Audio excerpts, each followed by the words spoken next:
Hello and welcome back to the Lich Please podcast. As always, I'm here with Alex, and we have our very first returning guest. Yeah. Wait, first? First. I feel so special. Yeah, Nice. first returning guest. Yeah, welcome Yeah. back. I did invite myself, to be fair. Well, yeah, and I mean, Alex, we said we'd get you back on. Yeah, you did. It's You did. true. Wow. I think this is the first time where we've not had to go, how did you get into D&D? This is odd. It's going to be a different conversation today, but it will be yeah. interesting. In light of it being a different conversation today, I reckon we actually start with my favourite segment, because Wow, we didn't get to do not this even a last minute time. in. Not even a minute in. We didn't even get to do this last time, because it didn't Okay. exist when we had you on last time. No. Yeah. Before we get into this, I want to say for the record, technically the record is now 3-3. Technically. Okay. I hope I'm ready for this. Where I got the creature in the first round. I just want it on. We're not going to count it because it's not recorded, so it is still 2-3. But I want it stated that I did get it. Yes, you did get it in the first round of a failed recording because of technical issues. Oh no, We're not going to mention what it is. Yeah, it was a hobgoblin. Yeah. Which he runs a lot of. I have said like, I did it because he failed on the kobolds. So yeah, it was a hobgoblin. I'm never doing a hobgoblin again. That is a shame. So, just clarify the rules again. I will read out some stats. Yeah. You'll guess. That's basically it. The scores are 2-3. Haha.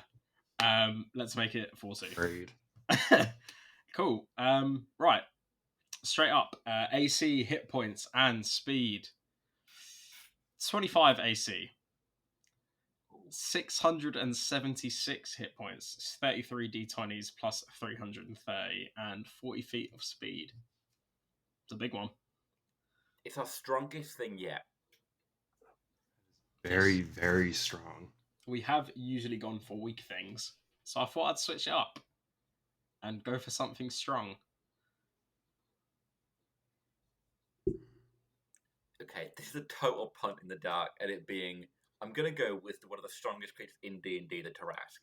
No, I was going to say that. That's my punt. It is a Tarask. Yeah. Wait, okay, that's got to count as a tie. I didn't get to guess.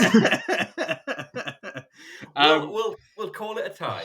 I did say I guessed the same thing right after he guessed. Yeah. We'll call Because it I was like, that's stronger than a dragon. I just ran a dragon.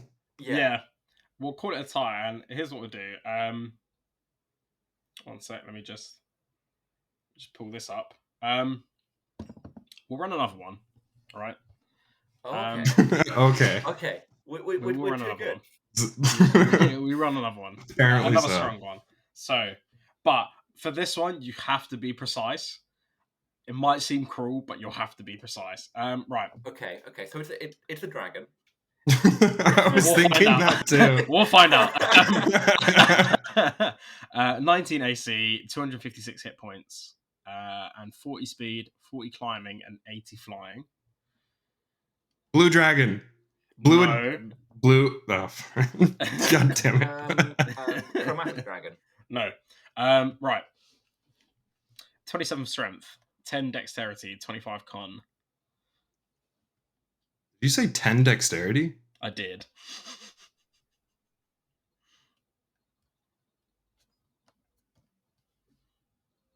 Oh, is it? The fat dragon from what's it called? Timber Shard. No. Damn.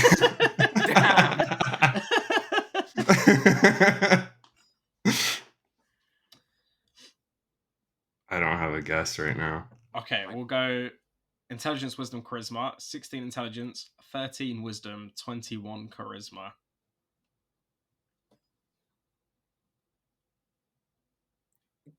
Can we ask for one stat? One other thing. Can we get the size? Sure. The size? Yeah, I can do that for you. If I can read.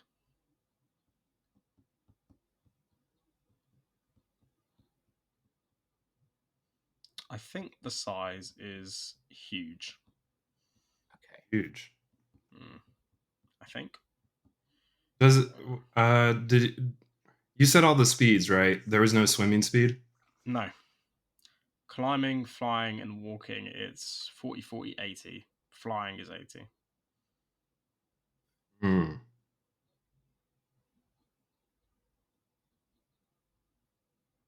Oh, this is I haven't. tough. It's not like a. Is it like a purple worm? No. It's not. Is it any sort of dragon? It is. Oh, it is. Okay, I is. thought it wasn't. Okay. No, it Yeah, is. I was it starting is. to go with it's not a dragon. Ooh, okay. It's not like a great worm or something. No. Okay. We'll go. Let's see.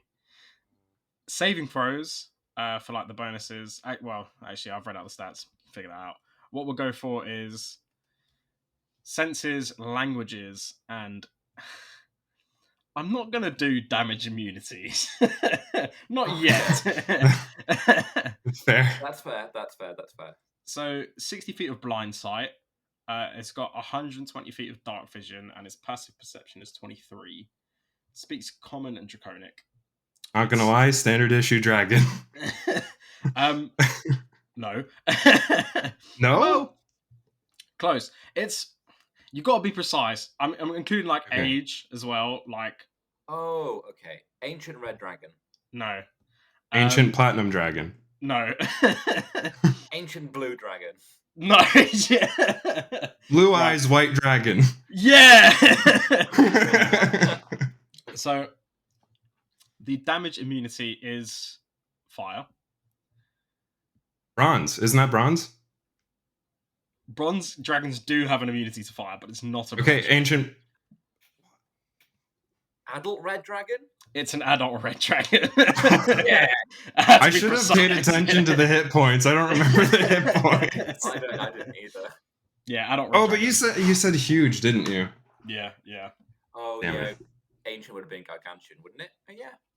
I think so. I'm not gonna lie. I'm pleased with myself with the fact that I even got that it was bronze that was fire aligned. Like, I called it, I was like, well, bronze, yeah, but like it's just not a bronze dragon. Nice. So it is 3-3. No, it's 4-3. Technically 4-3. Yeah, technically 4-3. On videos that have been published, it's 3-3. Yeah. 3-3. Well, actually, it's not, is it? Because I got one right in a video that wasn't published. Oh yeah. Because we back recorded it, we had mentioned that in a previous episode, in a Yeah. subsequent episode. Sorry, so it's rolled on. Yeah. But I'm going to take my 3-3. Sure. Nice. So cool. On to new conversations, basically. Stuff that we've not really talked about before. Something else before we moved on. Oh. The Tarask was a 25 AC. I can't think of anything else base game in like without homebrewing that has a higher AC than that currently. Is there not an official stat block for a harder version of Tiamat? Yeah, I think there is. Tiamat does. I think there was in Fizzbands. Yeah. I'm not sure what the Tiamat stats are has, on that. The normal Tiamat, I think, has 25.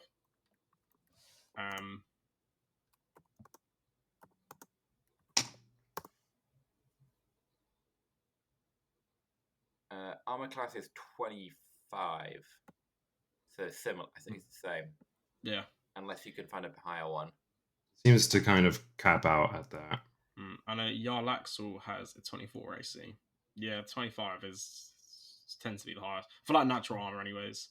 Yeah. I think. Interesting. Yeah. Wonderful. Nice. So, we are on the Monday campaign. Yes. Reaching the end of Wednesday, if you're listening, maybe skip this bit because you're not allowed to listen. Yeah, we're reaching the end of basically the first arc. Pretty much. Yeah. Still a lot of secrets. There is. Still a lot of secrets. I'm stressed about the second. I am the secrets. I'll be acting as your lawyer during this section, Mike. Yeah, we have Alex interrogates you. No, we have a lot of secrets, and I say we, yeah, not me. But there's a lot of secrets, and quite a lot has actually happened. So I reckon a good little recap of basically this arc would be nice. So obviously we've gone Ulador Unwrapped episode where we went into it in depth, but pretty much I think up until like 2 months ago or a month ago, we had, I'm gonna say like 2 months ago, we hadn't really done a lot of the completion of the first arc, I guess. We weren't so story based for a while, until we just wanted to kill the goblins, basically. But that did mean we got a lot of, I say a lot of, we got information on people's backstories and some character development, for especially for Tyr, Astra. We've learned there is some stuff we know. Right? Like they don't talk, like they don't like talk about anything, right? And Astra's telepathic to Tyr. That's all we've got. I just want to say as well, a lot of the Astra stuff has been very organic on Emma's part, and I've had very little prompting in that, so it's like really props to Emma on having that. I hadn't big props, extremely big props. Great. Yeah, honestly, absolutely. It's pretty fucking good. She's caught me by surprise with stuff. Yeah, I'm thoroughly enjoying going in Whispers, and just like when we go to Whispers with Emma and with Mike and Tyr, Mike and Tyr's his own separate entity now. Ow! Everything's going wrong. When we go to Whispers with Emma and Mike, I'd largely just sit there and listen. So. That is what's happening there, Alex. Personally, if I was there, I'd sit there and listen. Yeah. Dude, you're there for the tea. Always. Yeah, so I think quite a lot of character development has happened over the course of the campaign, which I'm kind of sad that as much as I'm excited that I'm starting my campaign, I'm sad that I have to leave Dan behind for like 6 months. Oh, absolutely. I have felt that pain so much. It's like I'm really excited about the story, but I'm also quite excited for my pirate campaign character. He's the opposite of Tyr, I think. I'd say so, from my limited knowledge of Tyr and my profound knowledge of your character. I'd say so, yeah. It's exciting. I'm really excited to DM because it means I don't have to create a character. Which I love creating characters, but I hate creating backstories because a lot of the time I'll either do too much on the backstory or do too little, and then I'll just be like, shit, should have changed it. But I am excited to be DM for the mass creation of lore and world creation, which I have been enjoying. More than that, I'm excited because I know everyone's secrets. I'm no longer out of the bubble. I am the bubble, so I know everything. That's until the players start keeping secrets from you. Yeah, true. We'll make that chat. So your two characters are actually related. Yes, they are. Yeah. So I don't know how much we can get away with talking about it, but I think you both know each other's the notes of each other's backstories that you sent to each other. I haven't had Mike's. I'm sorry. I sent you mine about, I don't know, but we've been recording now for like 15 minutes. 16 minutes ago. It's just very recent. Yeah. So I think we had a conversation today because I wrote my backstory today. We did. I have inadvertently written one that slots in quite well with what you've already planned. With no kind of... Yeah. It's helped me a lot. Because I had some stuff... I had actually quite a few things planned. You've helped me with like a good piece of lore, which I needed to write, which may or may not be in the document. Depends if you guys can figure that out. And another piece of lore, which might be in the document as well. We'll see. But it did help me quite a bit because it just means when I get to that part, I'll be able to write a lot easier. Also means everyone who's listened to this on our campaign are going to try and figure out your backstory through the lore document. I'm confident that they won't. Oh no, they won't. It's mind games. But so, Iwan, you asked me earlier today, actually, when we were on call with our backstory, we're talking about your backstory. You asked me a great question. You asked me, in terms of secrets, how secretive is everyone? Like, ranked? Kind of? You asked for a tier list of secrets? I did. Because I was curious, because I've got a couple in there. Yeah. All I said was, basically, everyone's got a secret, which they do. And I had to go back, had to have a little read of everyone's backstories. Not Mike's, because I've read his backstory like 3 times, and I just kind of know it now. Oh my god, you read it more than me! I enjoy it! I read it twice! Yeah, so I would say, after like perusing, I'd say the least secretive is probably Casey's character. 100% least, I think. But it was really tough to decide who had the most secrets. I think it's either Mike or Emma. Wait, really? Yeah. I was expecting that. I didn't think I had a lot of secrets. I'd say you don't have a lot of. I'd say like secret weight. I guess the weight of the secret is like quite a big one. Okay. But so is Emma's. I'd probably lean towards Emma having the most secrets, or like the biggest secrets, because you two know each other, like some of each other's stuff. That's true. And I guess the others might know some of that stuff as well. Yeah, they'll like be told it. It's not like insane secrets, but she would have been my first guess. Yeah, 100%. I'd say Emma. Rosie as well has just a big secret. Oh. In which I don't know if she'll decide to tell anyone. I just know the entire campaign. No, as in like she'll either like say straight away or it'll get brought up somehow like later in the campaign. Obviously, it will come up. Rosie, please do it later. I don't know how she's going to play her character, so I really couldn't tell you. I think she might like just talk about it, or it depends if you guys believe her as well. There's also that. So honestly, like this is very, very secretive. Even like Casey has small ones, but I wouldn't objectively like she has a lot less secrets than everyone else. Yeah. Well, you don't entirely need secrets. True. You don't. I would say Emma probably has the most. She's also given me like a lot of free reign, which is great. Ooh. So I've been honestly like I kind of been procrastinating lore recently from writing it like this week, but I have been thinking about how I'm playing your backstories into the first arc, so it should be interesting. Yeah, it should be very, very interesting. Wonderful. Yeah. I don't want it to get away, so I'm gonna say I do want Iwan to rate the the secrets of his campaign as well. Oh, really? Well, just put me at last. It's only fair. Dan is last. Dan is an open book. I'd say second last. Surely I've got more secrets than Finnan.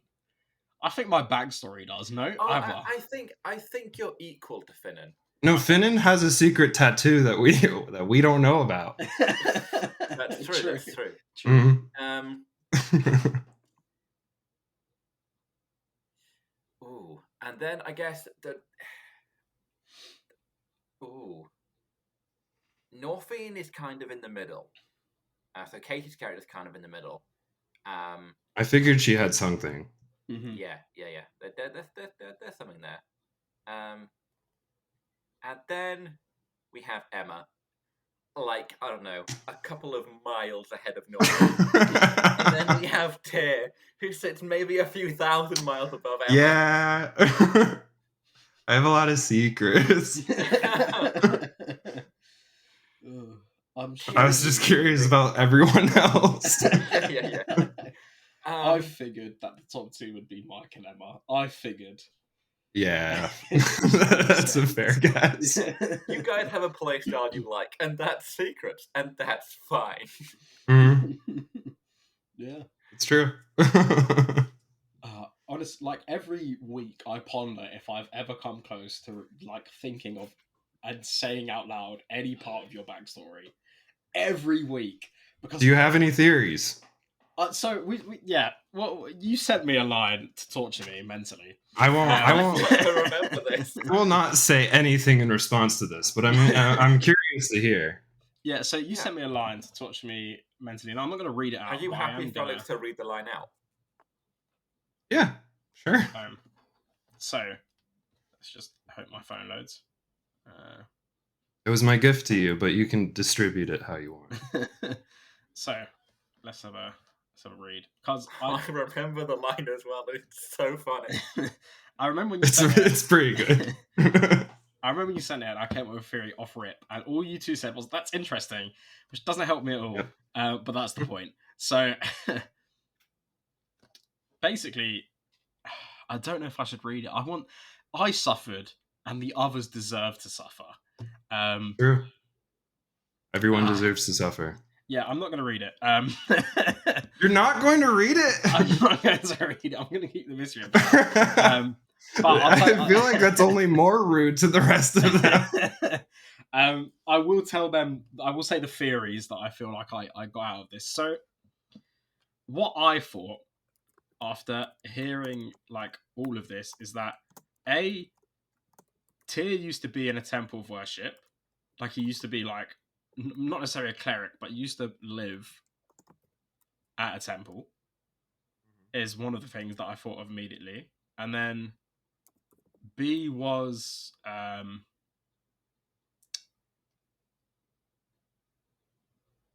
what was B? I've forgotten it now. I'll get there. He's under pressure. I am. I'm crumbling. It was that you had like a good friendships there, maybe your own group of worshippers. I also think that you guys, like the temple you came from, knew about the prophecies, or had a thought about prophecies to do with the meteor from just that. And I think that, and this is one I've just thought of for ages, I think Tyr died and his god resurrected him. This is just a wild guess, but I feel like that could have been the case for just ages.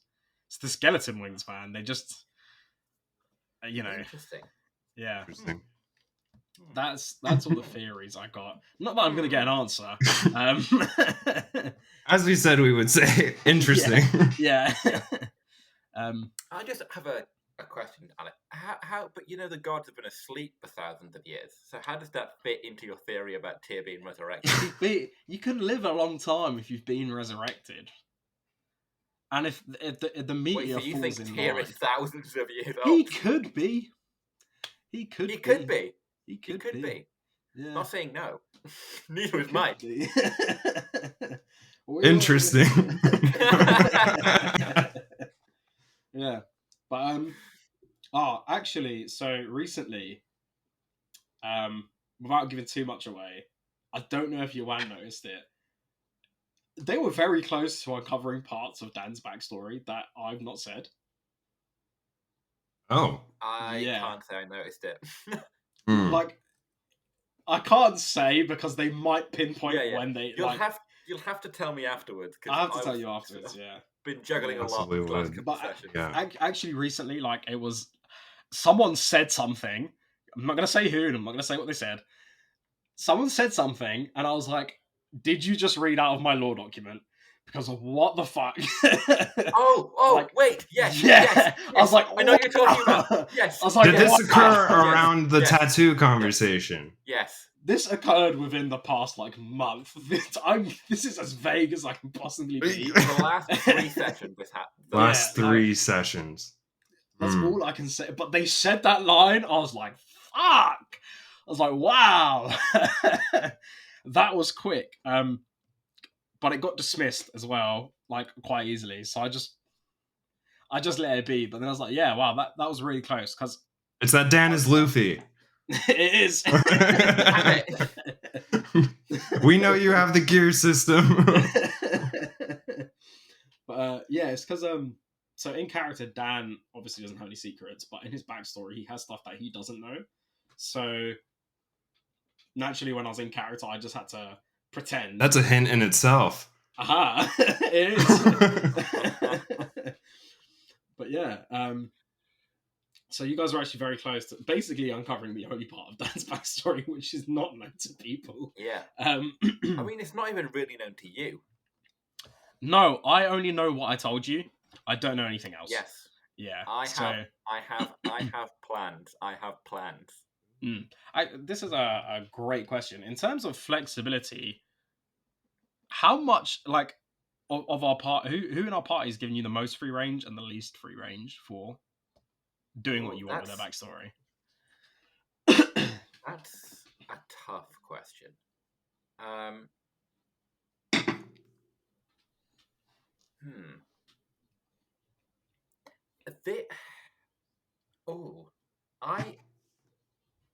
This might be a controversial answer, but I'm going to say you, Mike. What? I'm going to say you.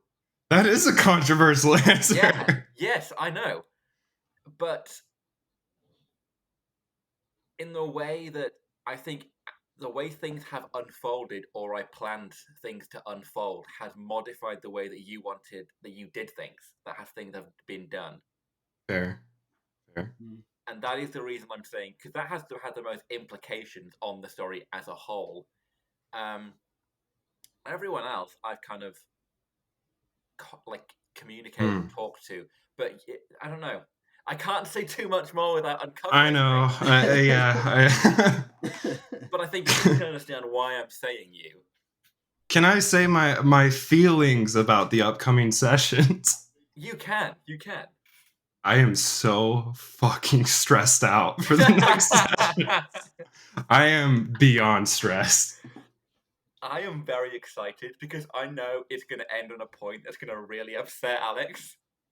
I've been going into these sessions lately just anxious. I know. I am at least 95% sure it's going to have something to do with that fucking chest you've been hauling around. I'm 95% sure.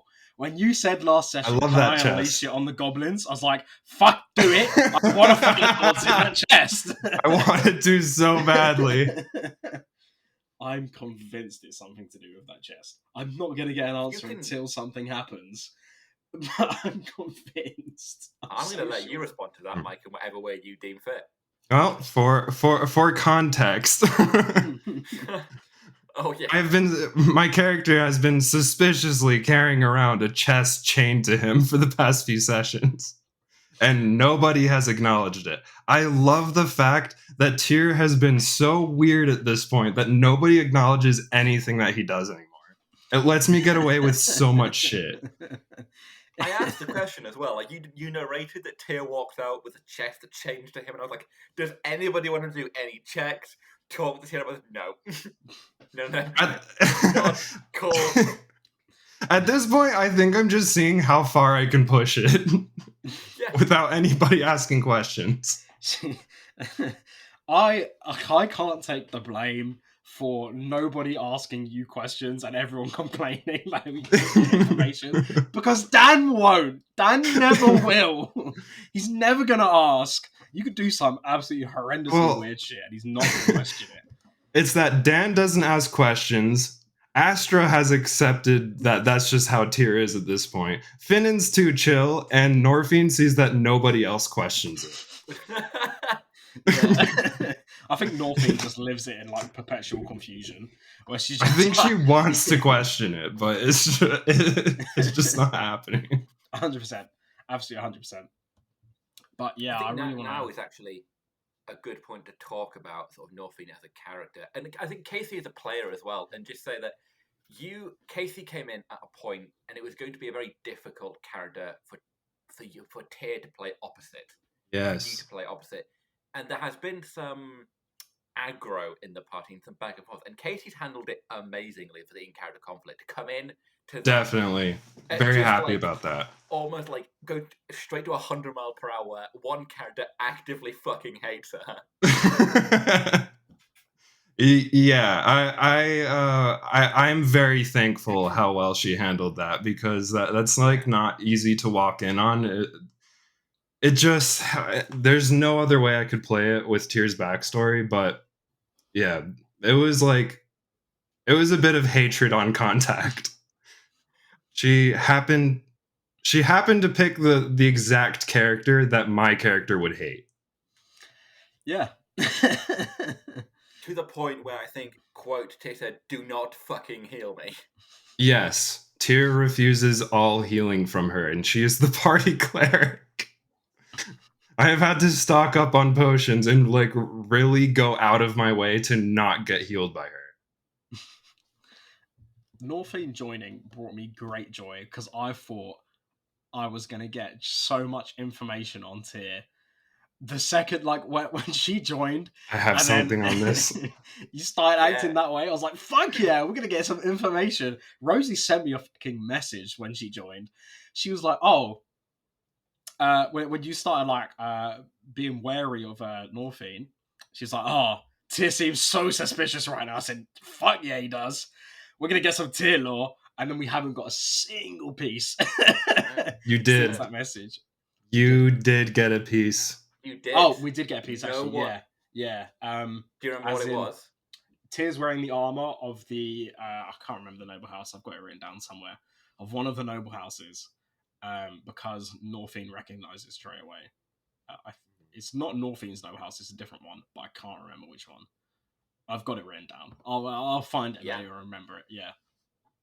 We did get that. And as per usual, no questions. Yeah. No questions. No questions. No questions. Yeah. We're good. Yeah. I don't think you'd mind if I said this. We had crisis talks on Casey joining. We did. No. You did say, I think you said on maybe a podcast episode, you told me that you had to talk. I think it was after a podcast episode recorded. You're like, I'm going to go on a call with Mike and Casey and do some crisis talk. I was like, okay. All right, then. Yeah. Well, me and Casey didn't go into a talk. No. Oh, no. Yeah. Yeah. The beef in game was a silent agreement. Yeah, no agreement, which is like genuinely amazing. Yeah. It's really fun to roleplay that. It's fun to be a part of. It's fun to see it happen. Because I don't think a lot of people like to have conflict in D&D like groups. Because it depends on the person, right? Like it depends if you're that person that even though it's role playing, that you like put too much into it and then you actually get annoyed, or compared to like actually just knowing like it's a game and you're acting basically. You need the drama. The bleed. Yeah, the bleed. Yeah, bleed is a problem. Bleed it can be difficult. But no, it's really nice to listen to. And I'm sure in the future there's going to be more. I've honestly thought of how Iwan's going to fiddle with him backstory, how he's just going to fuck with me. And like, there are multiple routes that could just push Dan into completely changing his personality. Like, I've thought about it so hard. I've got things you could do to Dan and just like make him sad, just perpetually sad. What the fuck? I wouldn't say it'll make him sad. What I've got planned, I don't think it will, because I wouldn't want to change Dan's personality. Because I love Dan. Yeah, I don't want a sad Dan. He's the like a sad Dan would make me sad. He provides contrast to the rest of us.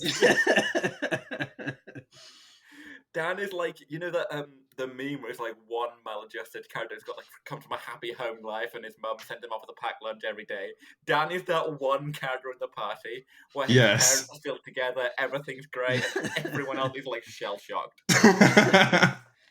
Dan is my inspiration for Dan is basically every time an NPC or character asks a question, it's what I think of straight away. I just say out loud, as opposed to actually thinking about things. It is just my intrusive thoughts. Yeah, it is just my intrusive thoughts. I have an NPC for that in the campaign I run. Nice. It's a goblin. Yeah. Fuck yeah. But yeah, I've thought about so much because I've given you quite a lot of free range. I think I've just basically told you how he grew up and the one thing that I wanted as like a plot hook, and that's it. So as you said, you're not going to push him to sad, but there definitely could be a change in like not a whole personality, but some aspects could definitely change. I think depending how you play out my backstory. I'll tell you this. I think it will have Dan reevaluate his life. Oh my god, that's a big detail. That's rough. It will, but also reevaluate. I'm not going to say more. I'm going to leave it at that. I feel like you're going to say reevaluate his profession. I feel like that's what was going to come. You're not going to say anything. Not at all that either. Not that at all. Interesting. But it will all be revealed. It will be. All be revealed. I have a question tangentially related. Because that goes in with Dan being sad, which is just depressing to hear about. Do you think that after this arc that there will be a tonal shift?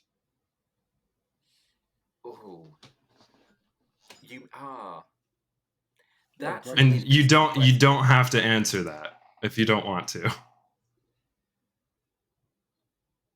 I think there might be. I think the plot I have planned is going to be less heavy and less lore heavy, so that will shift the tone down. But I think directions certain characters have gone in will shift the tone in a direction. Okay. Interesting. I think that interesting. It just bewilders Alex. Yeah. That was half the goal. Well, I've only got. But also, I'm wondering now too. This is that. Yeah. What kind of tone do you think your campaign's going to take? Because you know everyone's backstory now at this point. Obviously, I've stated that we embody chaos, and it's going to be really chaotic. Yes. Yeah. Off rip, it will be chaotic. I have no doubt in my mind. It's going to be insanely like messy off rip, like chaotic to shit. Absolutely. Everybody's made a chaotic character. I'm not even joking. Every single person's character is chaotic, right? So perfect. I wouldn't be surprised. But I think this is an early prediction. At some point, right? The way that I've been like mentally playing with your backstories, at some point there will be a big shift, and people will just get serious. Like it will. Don't get me wrong. It's still gonna be fun and chaotic, but you will absolutely have some big serious moments. Yeah, 100%. I love that. I'm on board. Yeah. I think I'm going to have some big serious moments. There could be a big directional shift for my character at some point if certain characters take certain decisions. Interesting. There could be. Yeah. Fuck? There could be. Yeah. There could be. Like one little old lady, as I was writing the backstory. Excuse me. Interesting. And the original plan I had is completely out the window, and now I'm like, I love this more serious backstory I have written for her. Okay, but do you still have like extremely negative strength? That's important. Oh yeah. For context, Okay. I came to Alex and was like, if I take a 1 in strength, how high can I put my charisma? So I think on some stats, I think in total my character has a -7 across all stats. But I do have a +7 to my charisma roll currently. Yeah. That's understandable. Well, it'll be a +7, and then I'm guessing you have proficiency in like persuasion or something. At level 3. Yeah. My persuasion is +9, and my deception is +9. Yeah, nice. At level 3, yeah. She's experienced. Yeah. Granny be lying. She's been around. Yeah. Yeah, I also think Hmm. I'll go a similar route with that you've done with certain characters I've done with tier, with certain characters I've done with their characters. I'm fucking up so many names today and just not talking about my race. Oh, okay. You Yeah. will, your character will know, obviously, but others will. There will be a state of denial that she's in about what she actually is.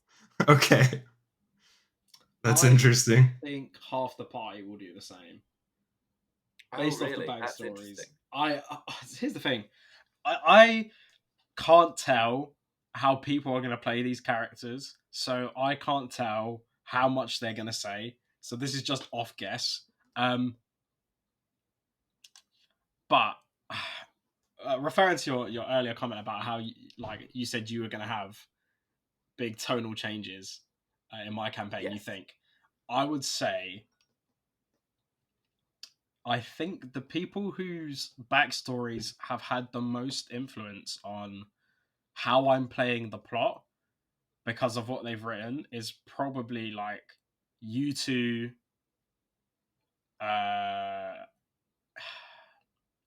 Probably you two. Yeah, probably just you two the most. The others still have had influence, but I reckon you two have probably had the biggest influence on plot hooks based off your backstories because you kind of running towards things that I'd already planned just by accidents. That's So fair. I guess that's what happens when DMs make backstories. True. Earlier as well. Yeah. Yeah, I've got to say, like, getting to backstories from you two as DMs, you guys have given me like the most free range on the most important things, which is really enjoyable because that just makes everything easy. Like all the important stuff you wanted, I've just gotten free range. That comes from experience of receiving backstories and just knowing how, like, I would want things to slot in when I had them, so I know what to give in return. Yeah. I'm curious about the information that you gave me. I was thinking, I messaged you about it, and you were like, don't think about the names too much. That's what you said to me when I was like theorizing about the names. There's a family name, is what I'll say. It's not like, that's not revealing. Okay. Yeah. Is this for Tier's backstory or for your backstory for my campaign? For your campaign. Okay, I was getting really confused for a second. I was like, Sorry. Yeah, for this, yeah. I mean, yeah. So just out of I can't even ask because I feel like it's important. I was gonna ask what names did you give him, but then that would also just reveal it to everyone else, and I don't know if you guys want to do that yet. So no, not yet. Wait, which are you talking about? The names I gave you? I'm still confused. Just names. The names. Yeah. God. I'll say this. I gave you the name of my mother and the name of my husband.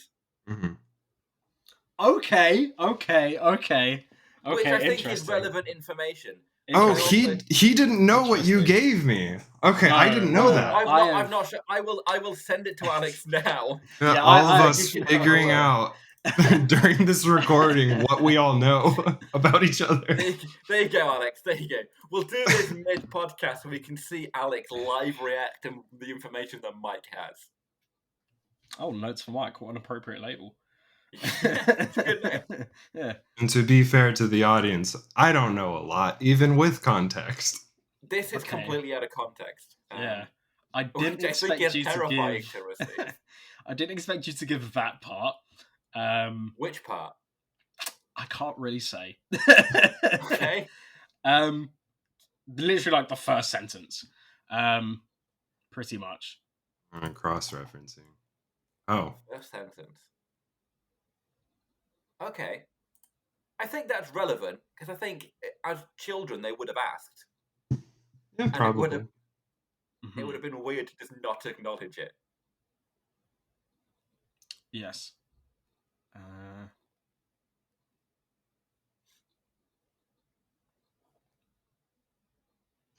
Interesting.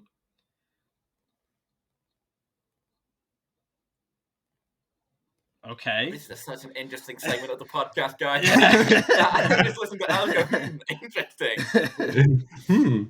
A lot of this is going to be just Interesting. Yeah, Yeah.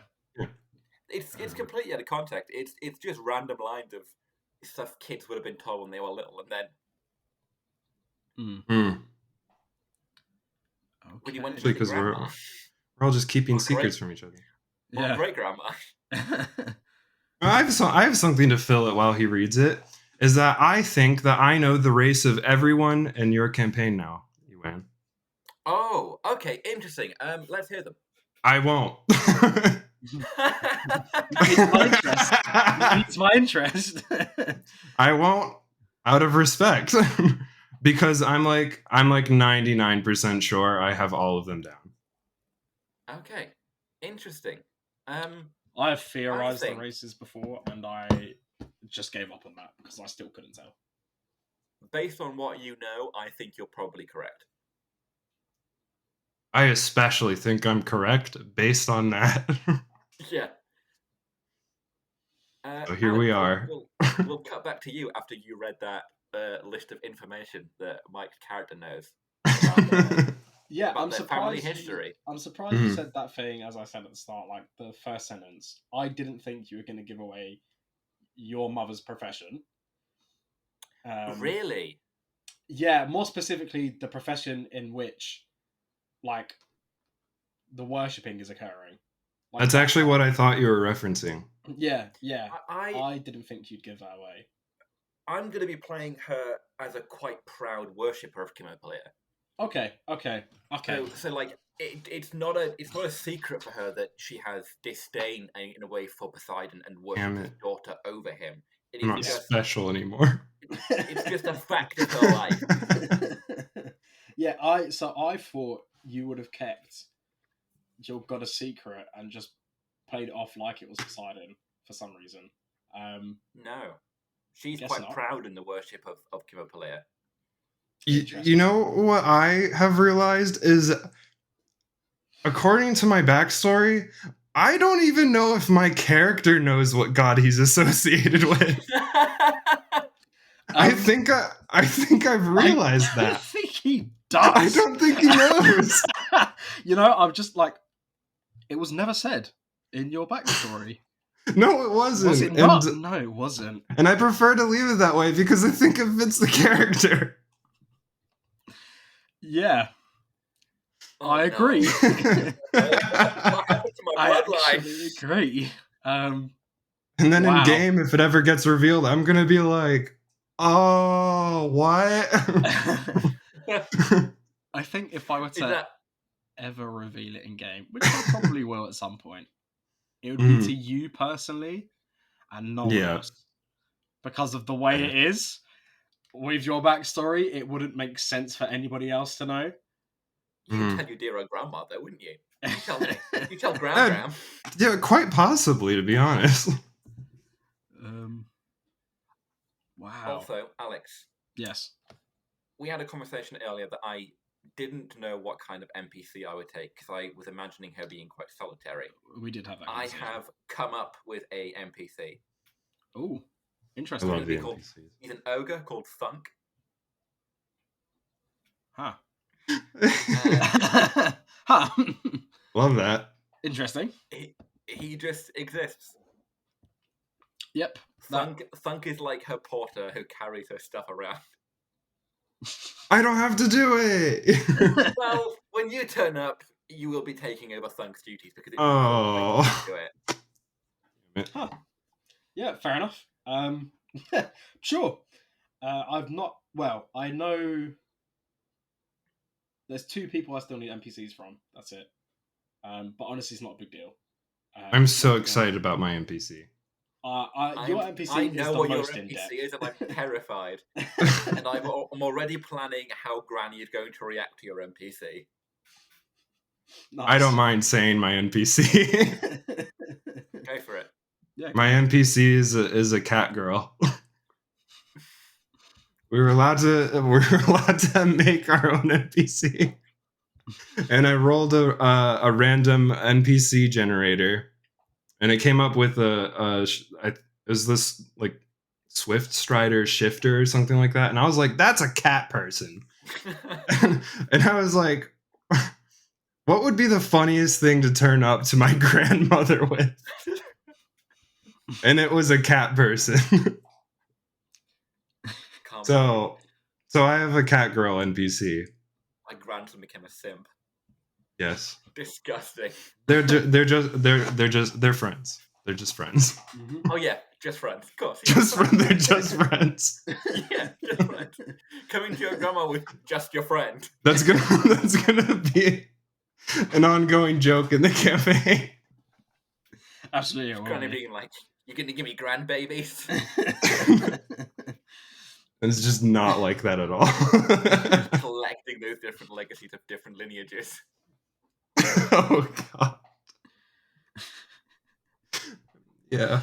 So I was actually just scrolling up our chat, Mike, our Discord chat. Yes. In which, believe it or not, like 80% of it is just lore. Yes, it is. I believe that. Yeah.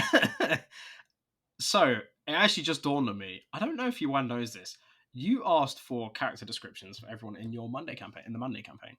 I asked for Dan and Astras specifically because I felt that tier was close enough to actually like. Ah, I see.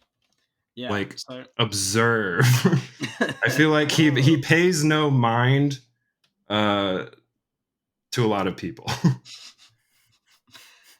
And I'll ask about everyone eventually. Should it be like, appropriate for him to? Yeah. I played tier very strictly. Understandable. I didn't know this. Yeah, you did not know this. I'm sneaking around. Oh, when I got the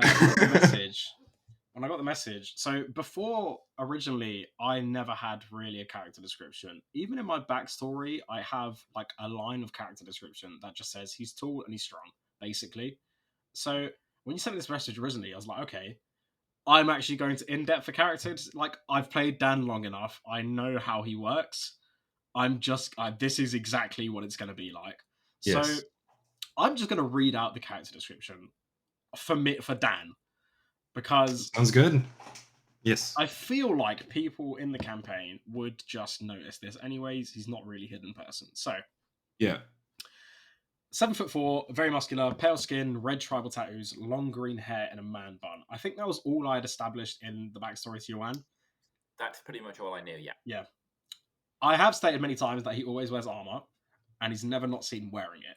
He does, because we had that weird moment in the cave where you refused to take your armor off to go, like, to dive down somewhere. Yes. I do always wear my armor. Which is a very interesting, like, duality, a similarity between tier and yes, they definitely have their armors on all the time for other reasons, like separate reasons. I have got a reason for it. You just have to ask him if you want to find out. I have a reason, but I won't ask because I don't want to be asked in return. Exactly. And that's how I play tier. Dan's hair is always tied up and never seen worn down. I think once in the campaign has it been seen worn down. It was at the very start before I just like decided to play to this. I don't think Mike, you weren't even in the campaign at this point. There's no way I was there. It was like 2 sessions in, maybe. We had gotten into town. I think this is like the session before you joined. We'd gotten into town, gotten really drunk, and then I was like, yeah. Dan just was throwing up all night. He's got his hair down. Like, he's come downstairs, his hair is down. That's the only time he's had his hair down. There's also a reason for that. You just have to ask. I like that there's there's small details like that for like so many characters, and it's like, you don't know what the reason is, but there's like a lot of the time a pretty significant reason, but it's just small things. Yeah. So obviously because he wears armor all the time, he doesn't show a lot of skin, naturally. But from the limited amount of skin you see, there is a lot of scarring. Now, once again, I think that's probably similar to tier. Absolutely. But for very different reasons. So I think I will say this, like, it's probably moderately obvious. Dan has been training since he was a child. for fighting and has fought things for years. That's just where all the scarring comes from. I want to say a specific. Oh, okay. I was gonna say I did specifically note you said that the scars like weren't from deep wounds. Yeah, it's like light wounds. He's never seriously been injured, apart from them like in the campaign where he's been knocked. But the scarring he has is just from like training, fighting monsters, and working towards being a knight. Which the only reason I wrote that is because that's just logical. I was like, yeah, he's gonna have some scarring. Like, it makes sense. I also said, and I think I wrote this in the backstory as well, I said Dan was slightly smarter than most Goliaths. Yes, I found that amusing. Yeah, which when writing it down, it's so mad. Like, if you're in the campaign, that is stupid. And then when I wrote he's smarter than most Goliaths, probably comes across so funny. There's a reason for that as well. Iwan knows the reason because I wrote it in his backstory. Yes. Yeah. Yep. No one else does. I'm sure you'll find out. I have also, and this is the last thing I stated, and no one's really asked about it, and I've never described it, I think, in character. I did state that his equipment's always clean and taken care of, especially his shield and axe, which are a set. And that's where I left the whole description. Until someone asks about his like shield and axe or why his equipment's always clean, I'm not going to say. Once again, small reasons, not like a huge thing that impacts like everyone's lives, but I decided on those things because I was like, this feels like a type of thing that Dan would do, and these are the reasons. I'll probably message you with it later, Iwan, unless they ask before I message you about the reasons. Yeah. But yeah, just small little reasons. It's a good description. So yeah, at the beginning of near the beginning of the podcast, we talked about someone having secrets. You said Dan has none, and then have proceeded to list here multiple secrets that Dan has. They're not like explicit secrets, right? Like, he will say if he asks. It's just these are stuff I decided that like people will start to notice now in the campaign. Considering we've known each other, well, we've been playing for a year. We've known each other for what, like 4 weeks? It's probably it's got to be more than that now because the past like 2 sessions we skipped forward a week, so it's got to be. It's been like 2 or 3 months. Okay, yeah, 2 or 3 months. Yeah. And I actually. And Mike sent me a description of Tyr, which was nice. I did enjoy reading it because it's just lore for my mind. Not like I once again never going to ask about any of it unless something really sticks out. Then he'll ask, but it has to be really like really stick out there. I will say, and you don't have to, but I don't care if you read it. But you also don't have to. Interesting. So I'm guessing you sent this to Emma as well, presumably. Yeah. Yeah. I might just leave it. Sorry to the others. I'm gonna leave it for when they get it. Alex is sharing nothing. He wants his own secrets. Pretty much. Yeah. So that happened like a few weeks ago. Yes, it did. I'm thinking back to the last time we really spoke about Ulador on the podcast. And I think the last time we mentioned, we spoke about it was Vermania, when that was happening. Yes. The Rat Pack. Was the last time we spoke about Ulador. Because the campaign was getting kind of intense in some places, and it was a lot of goblin stuff and a lot of. So I thought, you know what? Why don't I run this fun little excursion to the rats, and there's a funny little civil war going on, and you all get to be gods, and it's funny, and it turned into one of the most harrowing arcs in the campaign so far. You happen to pick all of the details that would have triggered Tyr. Not just Tyr, Astro. Not just Tyr. Just a bunch of half the party triggered immediately. You caused him to get healed by Norphine. You killed him, and you made him walk into a temple that had his life story. I guess that's fair. I don't think I've ever been in a more like serious like a session which wasn't meant to be serious. Yeah. Ever. Like, yeah. Completely spitballed that session. I went in with no notes because I was like, "Oh, this must be a goofy little session," and then I was like, "Fuck! I need to make so many notes about this." Yeah. Honestly, Yeah, we flipped it on you. Yeah. I had to think so hard that session on how I was going to play Dan when everyone was fucking fuming. I sat there, I was like, everyone's characters are pissed off, minus mine and Finnan's. What the fuck am I meant to do? The plan was, you know what? I'll go around offering them cheese. I just did what Dan would do. Yeah. And I think it was accurate. I was like, yeah, he'd do something like that. Yeah. I mean, I still don't think Dan actually knows that Astra destroyed her whole temple. He heard it, but he doesn't know he did it. She did it. You went in there. Did he? Yes, he did.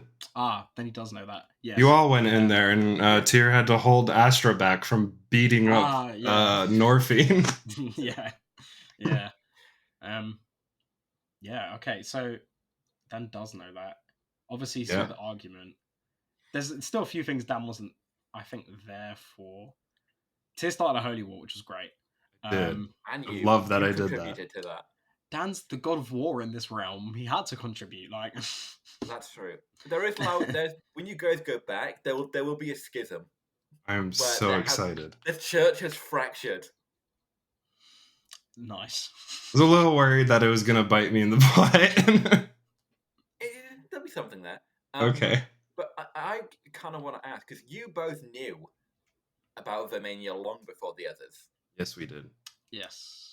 About a month. I'm kind of curious to see, from both of your perspectives, what you thought.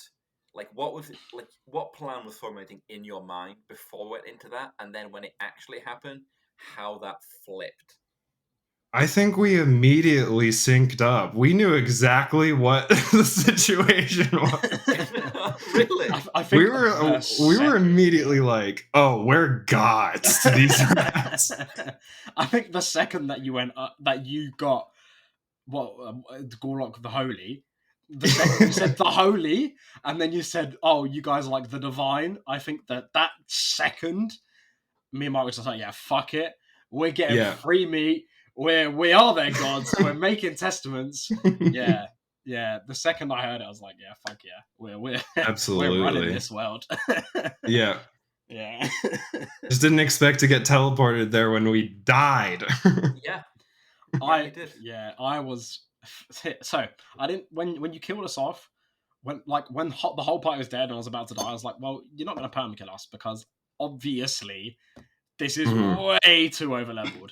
Like, yes, we had no chance. So I was like, obviously you got plans. I didn't know it'd be Vermania. I thought originally one of the gods were going to intervene. I was wrong. But yeah, I didn't think you were going to kill us off. I know it was still a slightly traumatic experience. And I think, to say the least, I think in a way I had made a mistake in myself in the way I DM'd this arc, in that you guys had breezed through too many of these goblin camps too easily, where two major factions of enemies were collaborating together, and you guys were just at level 2, just pew pew pew, just shooting them all. You down. made us too good at level 2. Yeah, literally. And you trained us. This is such an important event for these factions that there are going to be some higher level enemies managing this situation. Yeah. So I had to in a way give you guys a reality check and have your character like, damn, we are really meddling with some serious fucking power here. You got revenge for the compelled duel. I did get revenge for the compelled duel, yeah. Which but Dan also fucked me. Yeah, he did. I have a correction on that, actually. I've realized we've been running it wrong. Oh. I read it like a few days ago, actually. Compelled duel, when somebody casts it, if other people attack that target, it's supposed to end the spell. Other people aren't allowed to attack the target. which would have made a massive difference in that fight. It would have. It Yeah. would have. Yeah. Wow. Okay. That is interesting. That's Very interesting. Yeah. I think that's a dumb rule, though. I agree. Compelled duel is fun, and it lets you fight things like slads at level 2. I would agree that if it fails the wisdom check, it is compelled to duel you until the end of that spell, rather than being ended by someone else attacking it. I mean, I agree with that. So Yeah. fuck it, let's run it as it is. Yes. But like sometimes getting that DC check is hard in itself, especially this low of a level. Yeah. So- Exactly. Yeah. Major point. Dan's level 3. Dan's level 3.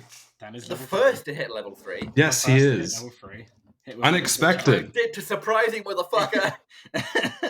Very unexpected. Mhm. Yeah. So I'm gonna read out Dan's stats now. Ooh, Because It's an interesting way to start. yeah, I've been waiting for this moment for ages. over a year. There. Yeah, pretty much. Dan has 34 HP, so I was a bit off. He doesn't get 12, which doesn't make sense to me. I'm pretty sure fighters get a D12 plus Constitution, right? Yes. Oh no, it does make sense. Never mind. Right. Anyways, 34 HP.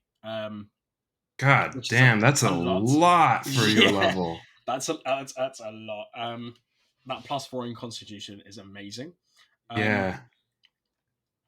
But Oh, I God. can finally- You're going to take the tough feat as well, aren't you? Because you're that little dickhead. well, I said maybe not. I I kind of hope you do, so that I don't have to build as much of a tank, because we're Yeah. kind of we're sharing the role there. I've thrown a few. I don't know if I did it on podcast. I've thrown a few feats that I might take with Dan at you, Iwan. A couple of episodes ago, yeah, you did. You mentioned, by Yeah. say a couple, I think it's from back in December or something now, so Yeah. a while ago in my mind. So I said tough was a consideration. Tavern Brawler, definitely on Yes. one up there. Dual fighting. Dual weapon fighting or wielding, whatever it's called, dual weapon wielding, I think. But I might not take that anymore because I forgot about my subclass. I don't need to take it. I was thinking great weapon fighting for Dan could be an interesting one. Yes, but Dan might drop weapons soon. Oh my god. Yes. I know. Well, he'll Fair. still keep his weapon. He'll stop using it as much. Not that he used it a lot in the first place. Yeah. That's So, for my subclass, as kind of was described last session, I made it. It's called the Goliath Warrior subclass, right? It's a fighting subclass, and it is. I wrote this annoyingly, like a month before Bixby came out, the book, whatever it's called. Is it Bixby or something like that? The giant book that yeah, I think it's big released. Bixby. Didn't you have the specific date you wrote the subclass? I do somewhere. It's like June 22nd, I think. Yeah, so I had written it, and then like a week or two later, maybe a month, I think, Bixby came out with their own giant subclass in which you Bixby grow in presents size. Glory of the Giants. That's the one. Glory of the Giants, in which it's a barbarian subclass. You get it, and it's all about getting big and fighting when you rage. I was so upset. I was like, okay, you've basically just like fucking made a class for me. But then I was like, oh, it's kind of different, so I'm just going to stick with it. So, pretty much in the subclass, I can make myself bigger for actions. Which I think you guys worked out from how Dan achieved this. Yes. For the big old rolls. So yeah, I can Gears system. Yeah. I can make myself bigger, and I have a strike written down for it. For just we calculated like what the damage would be. I can punch someone when making my hand bigger for 1d10 plus 5 damage. Immaculate. I can only do it 4 times per long rest though, so Okay. it's nerfed.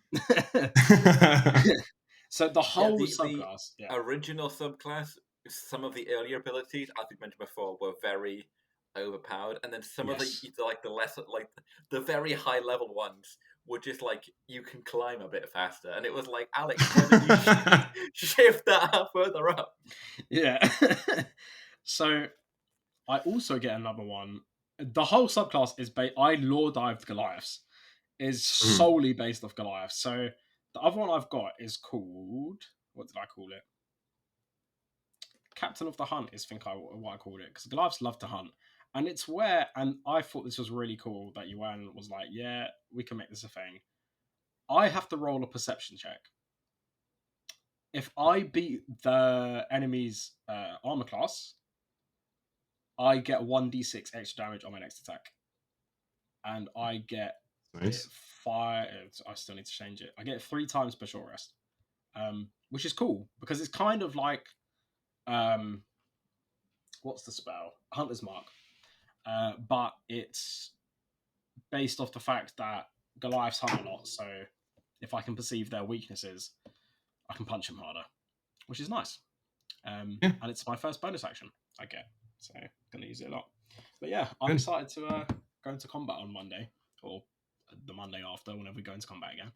And Me too. Shit out of things. Yeah. Monday. Yeah. Oh, I know why Mike's excited. I'm very excited. You know, I'll say this in front of Alex on the podcast. If you want to find a stat block, Oh. Absolutely. there we go. Absolutely. So it's a Oh, thing. I love doing this. It's so much fun. So it's a thing. This is coming out after the session, right? This is coming out tomorrow. Oh my god. You're gonna edit this quick. Okay. Yeah. Well, I'm gonna edit it tomorrow and get it out tomorrow at some point. that's fine. It's definitely a Tarrasque in a chest. I Damn it. also have so many conversations to have with people before. Yeah. Interesting. Very interesting. Before we fight next session. It's I think.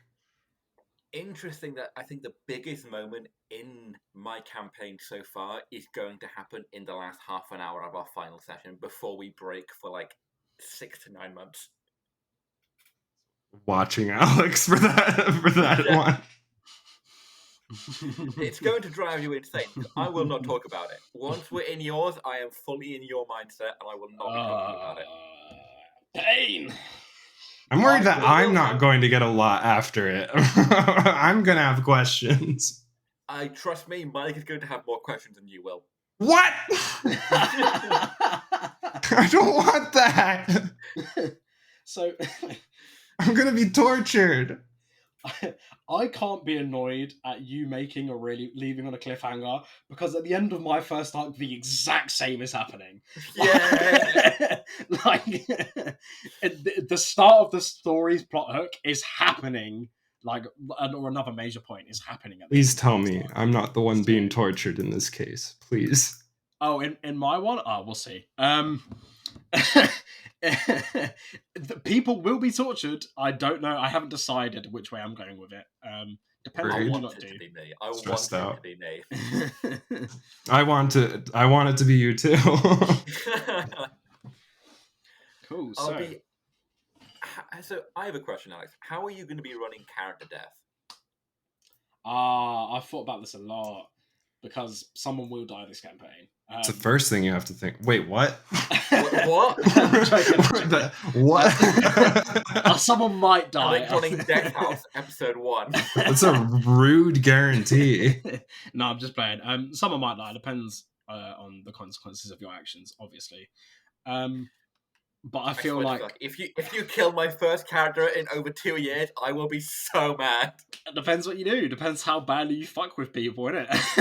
That's how I felt about Tyr for a bit. I did. No, honestly, I think you lot will probably be fine. But on the off chance that you guys have made very bad choices and you've gotten very unlucky with rolls in combat and stuff,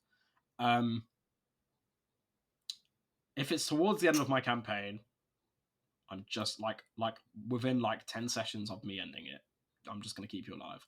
No point in making a new character. Absolutely no point. Okay. I'll just be like, oh, you're still alive. You're just gonna be missing the rest of the Would whole there combat. be, like we had that conversation with Eldritch Podblast, would there be some kind of narrative consequence then instead of character death? Yes, there will be a narrative consequence. Like if you guys died in the last 10 sessions, something would happen that would impact you lot, but your character, but you wouldn't be dead. For the rest of it, I've thought about it. So what I'll do is, firstly, we'll stop combat. I feel like we talked about this before. I'll just make sure everyone's fine. You talked about it, you said you do that. Great idea. Because people do invest a lot into their characters. I know I do. If Dan died, I would need like a 5-minute refresh. Like, I just need a refresh. So we stop combat.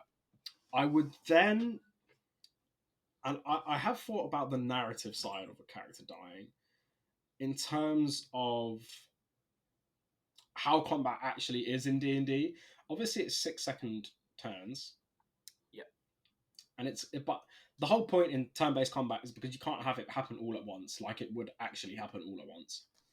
So I think then I would go into a way of describing how the character died and letting them get final words or most like expressions to the other characters and whatnot. Closure. Yeah, like closure. I think then after I would probably get, and this might suck for the person who dies, but I would like to finish the combat, because if we ended the session there, we're still gonna have to go into the next session with combat. Fair. Yeah. And they can't just bring a new player halfway through into like combat. Doesn't make sense. So I'd probably just get the combat to finish. I would then get all of the characters. I'd just ask everyone how they feel as character and as player. Maybe do some stuff. Let them get their closure for the player as their character. Then I'd probably just end the session. Even if it was early, like I'd probably just call the session, because there's the whole point of someone's just going to be sat there, which is mad, and B, like there's probably going to be big narrative like impacts. So as much as like it'd be great if I could figure it all out on the spot, probably can't. So I'd probably call the session, message that person, be like, take your time making your character. If you like want to use a spoof character whilst you're thinking of one, go ahead. It's fine by me. Just make a character, a randomizer, and then you can in-depth your other one if you want. If you want to like take a break off next week's session, go ahead. If you need anything from me, let me know, and I'm free whenever when you want to talk about like your character's backstory and lore. And that's probably how I'd just do it. Probably, yeah. Something like that. I would like to answer this as well, actually, too. Yeah. So I mentioned last time I had a character death early in the campaign because my player was very stupid, and I and I talk about them like this because they're friends, like school friends, like longtime friends, and for one, if somebody dies, I'm finishing combat. I'm doing that first. I think what I will do probably is just kind of have their character be hanging on. That's, I think, what I would lean on as well. Yeah, and then like everybody can go around, they can do their last words or whatever needed, and then die.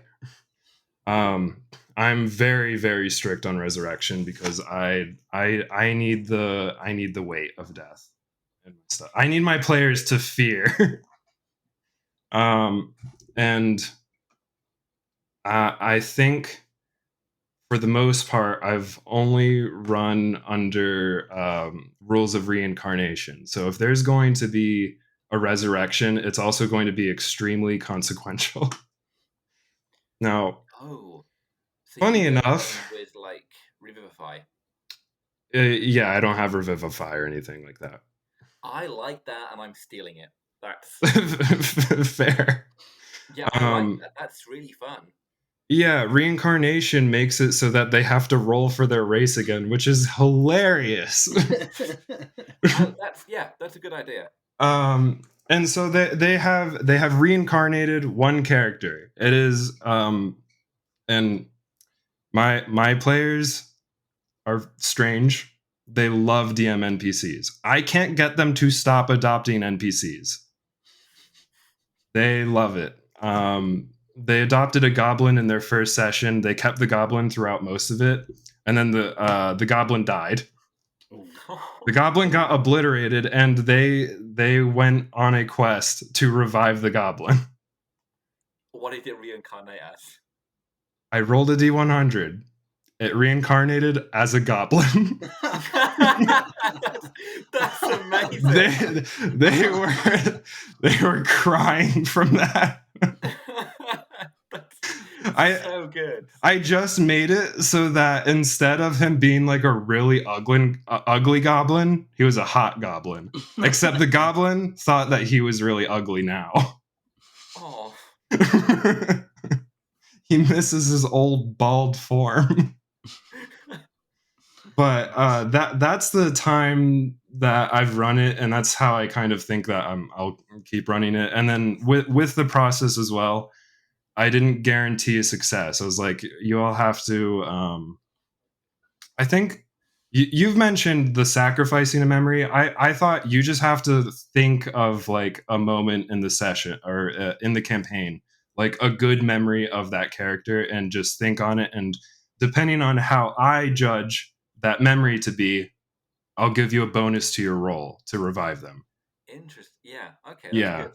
And I also like I've been thinking about this a lot lately because I recently scared my players because I mentioned to you guys not in this but before that they fought a blue dragon, an adult blue dragon. They just beat it, and that was this arc is like one of the few times that I have stopped fudging rolls, and after they beat the dragon, I I told them I'm finally not scared to kill you guys now. And they hated that comment. Because I've been terrified to kill them because I didn't want to ruin the story, but I'm not scared anymore. Nice. I have fudge rolls this arc. Fair. The arcs going forward, I will not be. I want That's to get a terrifying. story. So every player had an idea of like baseline what was going on, and I think it was important for the characters in this arc to continue it to the end. Absolutely. Yeah. After this, there are going to be implications that every person in the world will know. So horrific implications. Yeah, really bad. I mean, you guys know what's coming. There's no stopping it. Yeah. I think it's really interesting. You guys were the first party to acknowledge there is nothing we can do about this meteor coming, so let's just not really worry about it too much. We can't stop it. There's just nothing to say about it. It's happening. Every other party had maybe we could stop it, and you guys were like, nope, it's a rock from space. Nothing we can do. Yep. Absolutely. But fudging rolls, that's going to be a rare occurrence for me now. I agree. I didn't fudge rolls once in the one shot. You didn't need to fudge rolls.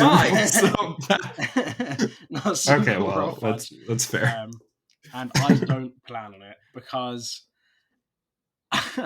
unless it's something really insane, like unless you guys are all rolling just constant like less than like 10s and you can't hit shit and I'm hitting you all the time, which is very unlikely because as my rolls have shown previously, I tend to roll quite bad.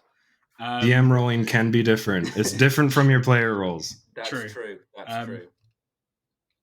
But I don't think I will fudge rolls because I want this to be pirate era realistic. Like people just be dying.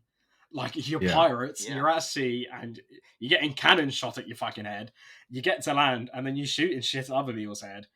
It's going to be like moderately realistic for death. And I enjoy hard games. Hence my platinum trophy in Elden Ring, Bloodborne, and like all the Souls games. Yeah, Hey, it's where it's at. So I beat Sekiro this weekend. nice. This past weekend. Yeah. Yeah. Just gonna sit here and nod and pretend I know what you're talking about. So yeah, I do enjoy a challenge, and it's nice being the one giving the challenge. So I don't think I would fudge rolls that much. I'm probably more inclined to fudge rolls outside of combat than inside of combat for like role That playing. makes sense. Yeah. Yeah. Well, Like, you can only go. ever fudged in your favor. I've only ever taken things down a level Me too. rather than against. I never fudge against the party. And I think as well, when things have gotten to like 2 HP and you guys have rolled like 12 damage, I'm like, it's dead. I'm not going to like. It's not, I do that all the time. it sucks, right? It's like, oh, I've got 2 hit points left. And sometimes, like, I want everyone to have their own little spotlight. Sometimes I'll be Exactly. I will time it so that one of my players, like specifically that hasn't gotten anything for a while, like, you get the spotlight. Tell me how you kill it. Yeah. Yeah, you got to do that every once in a while. Make them feel special. Yeah. I want everyone to suffer. So. Yeah. Fair. I have a question. Mm-hmm. If Draglara dies, can I come back as an unnamed individual from my backstory? I'm totally fine with people coming back as individuals from their The backstory. one we spoke about earlier. Dragalara's twin really sister. well with the lore that you have planned. Can I Not come back that as that one. Are you sure? That will be Yes. so much fun. I'm very sure. Twin sister? Well, Oh. you will never know, Mike. Lagadrara. Apart from that one, I am fine with people coming back as something related to that backstory because I do understand that people want to finish their backstories, like or Yeah. stuff related to it. I get I it. have someone I could come back with. That's cool. You do? I do. Do you? I don't like this. I do. I can think of a good reason. I would also consider letting you not play your NPC you created, but I think that'd be pretty weird. So, No, that would be amazing. Yeah. What do you mean? It'd be weird for me to don't wanna drop play- the whole character. I don't wanna play- It would be weird to transfer the cat girl from you to me. Just Okay, cat that's girl a good in point. a new accent, just bars straight off. Yeah, I think that'd get the dirty word part, but yeah, I would be like, absolutely fine with that. But yeah, I have just checked. You do have a character that you could. I think if we're thinking of the same, I think we are. I hope we I have are. I can I think have of a a few. reason. Yeah. Yeah. At an hour and 30 minutes in, I think we'll go to our second segment, Yes. which is when Yes. I find a question. And I saw one today posted on one of the Facebook groups that I'm in, and it was I think a relatively new DM asking a question. Since I think you've run a one shot, I've run one shot. I think you've run one shots. Have I? Mike, you've run for the purposes of this. You've run one shot. I've run a campaign for a very long. Wait, no, I have run one shot. It was the first time I ever DM'd, and that's it. Yeah. He doesn't like running modules, so was homebrewing one shots and was Okay. struggling to get it to be a one shot. The one shot had spread into a mini campaign. It was 4 or 5 sessions in for one thing they had planned for a one shot, and they were asking, how do you make sure it is a one shot rather than Good question. I don't know. Good question. It's so difficult, right? And my immediate reaction was, if you just need to be ready to cut things. You need to be brutal with yourself. Like, that is irrelevant. It's gone. We're going to this bit now. I was gonna say just kill the players at the end. Just kill your That's what I players. did. That's what I did. That's what I did. That's what I did for my first one shot. I used it to introduce the big bad of the campaign. Nice. That's cool. So same as Alex then. Yeah, well, I will kill everyone off on the Similar. first one shot, and there will be a big something that happens. You find out. It's like 3 weeks ago. You guys will survive. I'd forgotten about this. I've been excited to play my new fun character, and for the first session, I don't even get to play my fun character. I'm excited for my fun character of that session. Me too. What? Yeah, I don't. We've not really. I mean, I don't remember speaking about this at length, and I guess we've answered the question already because it was just either kill the players or cut stuff. We'll quickly scoot on from that within 2 minutes. We can come back. We can come back to it. No, it's fine. I mean, we answered the question. We don't know. Other things. We're so helpful. Yeah, it's fine. I commented. I gave him a reply. I'll say on that, some people are built for one shots. Like you'll see in like the tabletop group, like some people like they'll run like a one shot like weekly, and I don't know how they do it. I don't get it. Yeah, true. That's impressive. I will give it. Coming up with a whole different thing every week is crazy. Yeah. Ask a specialized person for that. Yeah, that's my answer. Don't ask the homebrewers who come up with entire worlds. Mm-hmm. What level are we going for that one shot? 1. You guys Level are 1. cannon fodder. You are cannon fodder. 1? Yeah. No mercy. Nothing. But what about subclasses? We need subclasses. We do need subclasses. I will consider level 3, but can we not go? Like, I don't know, like level 10. No. You promised us a level 10 one shot. I did, and I have talked about doing another one shot at some point for campaign lore building, so that can be your level 10 one. Oh, now I need to know, or now I need to think about saving the concept. I will probably end up saying you guys can do level 3. It's not much of a big difference. You're all going to. Okay. Yeah, we're going in knowing that. I have to talk it over with Emma now. Fully expect death, but I will say this now. I am making sure you're all dying at the same time. There will be no dying in combat before we get to the end of the one shot. I don't care. You're surviving. You're all making it to the end, okay? And then you all die. Okay. There is reasons. Interesting. So reasons. you will be fudging rolls. For the one shot, yes. That's the only time. Expect the rest of the campaign. Just know I'm not fudging things. Yeah. Your new green DM. You'll see. Sometimes fudging rolls is needed. You're like, fuck. I need this person for this story right now. And I've rolled three natural 20s in a row. That's actually quite an interesting question I just thought of. Because I obviously kept you guys at level 2 for a very long time. Some might say too long. I would say the right amount of time. But I think it's obviously made you very proficient players in you know how to handle things with very limited resources. Yes. Is that terrifying you going in as being your first long-term campaign? Or do you think you've got an advantage because you know how everyone does combat apart from me? Yeah, I'm going to say no, and not to toot my own fucking horn. I improvise way over the top, like way too much in yours. I think I'd be prepared for the shenanigans you lot will pull off in combat. We've been playing long enough at level 2. I think I'll be fine. What I'm not prepared for is how chaotic you're going to be outside of combat, because your lot characters are all different to the ones you play in your campaign, so I ain't got a fucking clue what's going to happen outside of combat. Yeah, that's what I'm not prepared for. Combat, I'll be fine. I'll be sorted. Yeah. 100%. I need to spend some time thinking about how I'm going to play my character, because the original concept I had for her was very different to what she has now become. Yeah, definitely. There is a line in my lore which, if you read, Mike, I think you would be.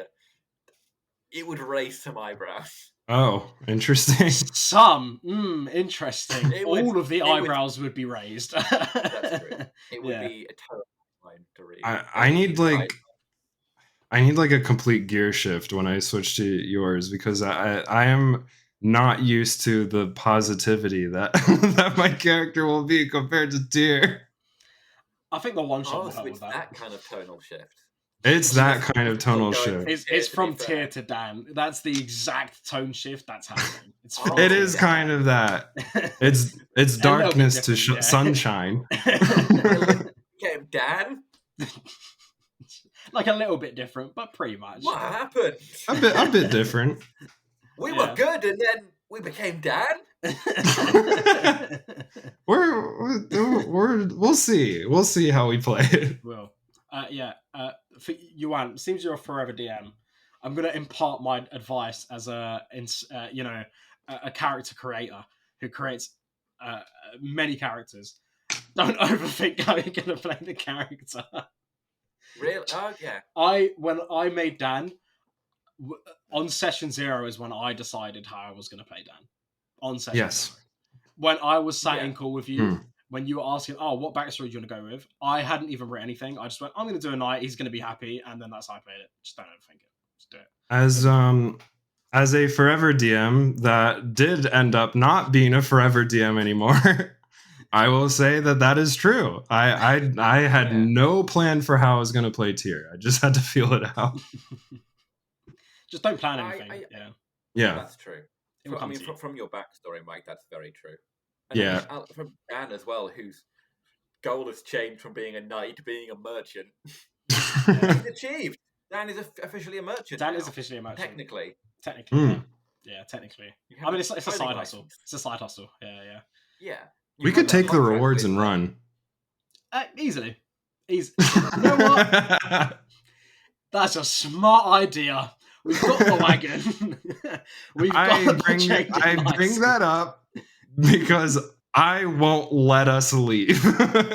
However, if this whole thing weren't important to me, I would fully encourage just leaving. I don't think Dan personally. Sorry, you went likes killing things. So, for context, I gave them their parties you're being given a castle essentially, and in part of this was like as medieval rules would. The leader of the region was like, please, all I ask is that you swear fealty to me, pay taxes, and then when I ask, you send men to support me in war. Now, these motherfuckers, not realizing I was giving them a cool thing and being like, just give me some kind of narrative thing in reward. But now we're not going to fucking do it. Not bending our knee to her. Go fuck yourself. We're not doing that. It's weird. And I was like, God damn it. You asked someone who had already basically sworn fealty to another country or city. You asked Tyr. Astra and Northine, who I couldn't see doing that because she's a cleric to a church and probably wouldn't swear fealty based on religion, and Finnan, who abandoned her noble lineage, basically. I greatly appreciate Tyr and Astra not needing a reason. You just know. They just wouldn't. Yeah. Swearing fealty. The moment you put it like that, it almost feels like the moment you walk into a glass door and then go, oh yeah, that's there. And I'm like, shit. We were never going to just go with that. It was never going to happen. But I then rehashed it and she's taken back the fealty and she's like, just send me men for war. That's fine. Yeah. Oh, and taxes. And it's fun. I'll say in session, you told me in a certain way before, and I knew before everyone else that you basically let me know in game that there's no reason behind the fealty, and it doesn't matter at all. Yeah, it is just castle. And I don't think I mentioned this, but you have the right to now set up your own guild. So it was like you can form your own guild, recruit new adventurers. I thought you did say that. Yeah. Did I? Yeah. I run it 3 times a week. I can't remember who I told what to do at this point. Absolutely fair. You told us. You told us. We should really get to thinking about that. Oh, shit! Wednesday. Yeah. I'm going to tell Wednesday to skip this episode for a few weeks. Nice. I've just remembered. Nice. There is something that has dawned on me, however, which will annoy me more than regardless of how this arc ends. I'm going to have to wait 6 months before I can establish Dan as a well-known merchant trader and get him employees. Yeah. I'm going to have to wait 6 months. I think we might do a few month time skip. Ooh, I'm in two minds about it, and I will decide during the course of your campaign. Okay. Depending on where we end, may we please have the moments after, perhaps? We will have the moment after in session, because there's something I have been writing that I want to narrate happens. Okay. One person in the campaign, a player, is going to get the final word in the campaign. You wouldn't do that to them, surely. That's uncalled for. It's Mike. I'll say this. No, bait. That's the bait. Player knows. It's bait. The player knows, and we've discussed it. Oh. I say it's not me. That's just straight. Me and Alex have been in many calls. We have privately mind games over the last few days. Yeah. No, Iwan would never give me the satisfaction of being able to say the last thing. Dan's too unserious to be ending an arc of a campaign.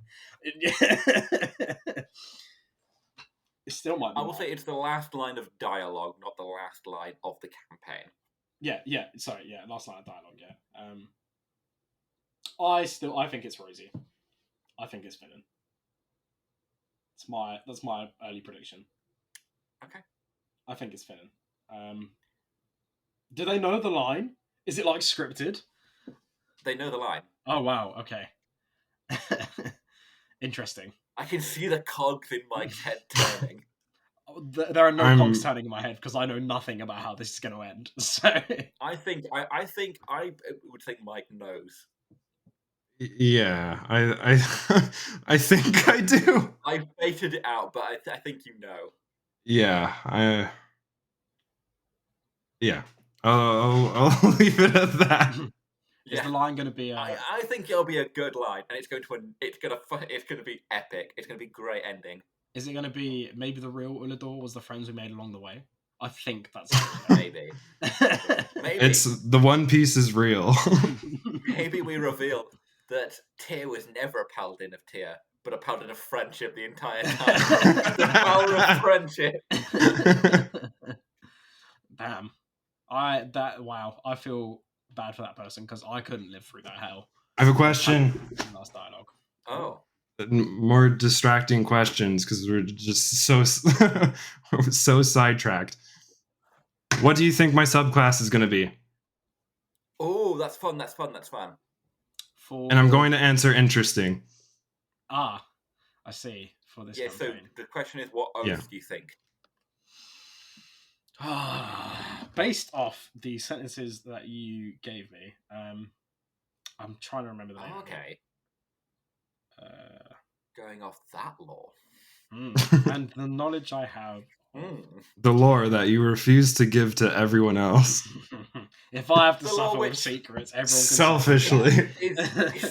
It's so incoherent out of context. This session is for our this podcast episode is for our group. Yeah. I guess we've had some fun conversation. We've had that 2-minute conversation. Yeah, we have. We answered a question so skillfully about. So, I'm guessing you're not homebrewing a subclass because otherwise you wouldn't have asked. Now,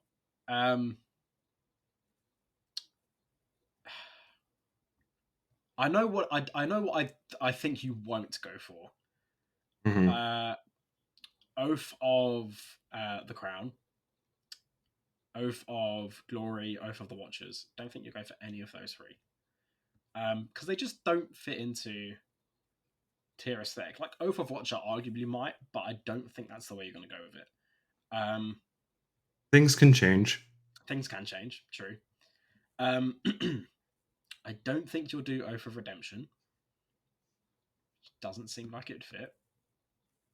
Vengeance is a plausible one to me. Vengeance is very plausible. I could see Tyr's backstory having some sort of revenge put into it. Now, Oathbreaker, I don't know how we're going to work this.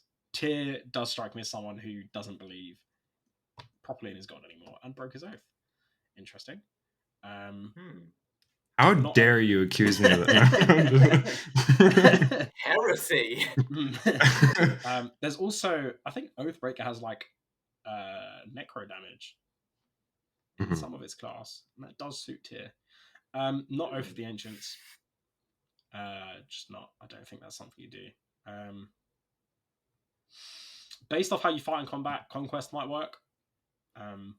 Not based off backstory though.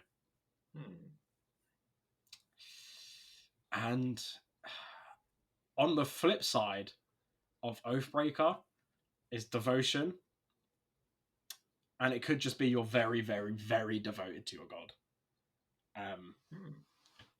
So I'm going to gander at Vengeance, Devotion, and Oathbreaker. Are the three I think you're likely to go for. Interesting. I will tell you what his oath is going to be. It's obviously the oath of happiness, because Tyr is such a happy soul. Of course. Of course he is. Just a ray of sunlight. For sure. Absolutely. I'm actually, the person I'm most intrigued for their subclass is Astrus, because I love monks, and I just want to know what she's got. Interesting. Yes. I'm excited about that too. Yeah. Like, yeah. Regardless of lore, I just really... Astra, I've had a conversation with Astra about hers. It's very fun. I'm very excited for it. What we have planned is really quite fun. I'm really looking forward to it. I'm so excited about Astra stuff. Yeah, Astra stuff's really exciting. Yeah. It's come up largely organically.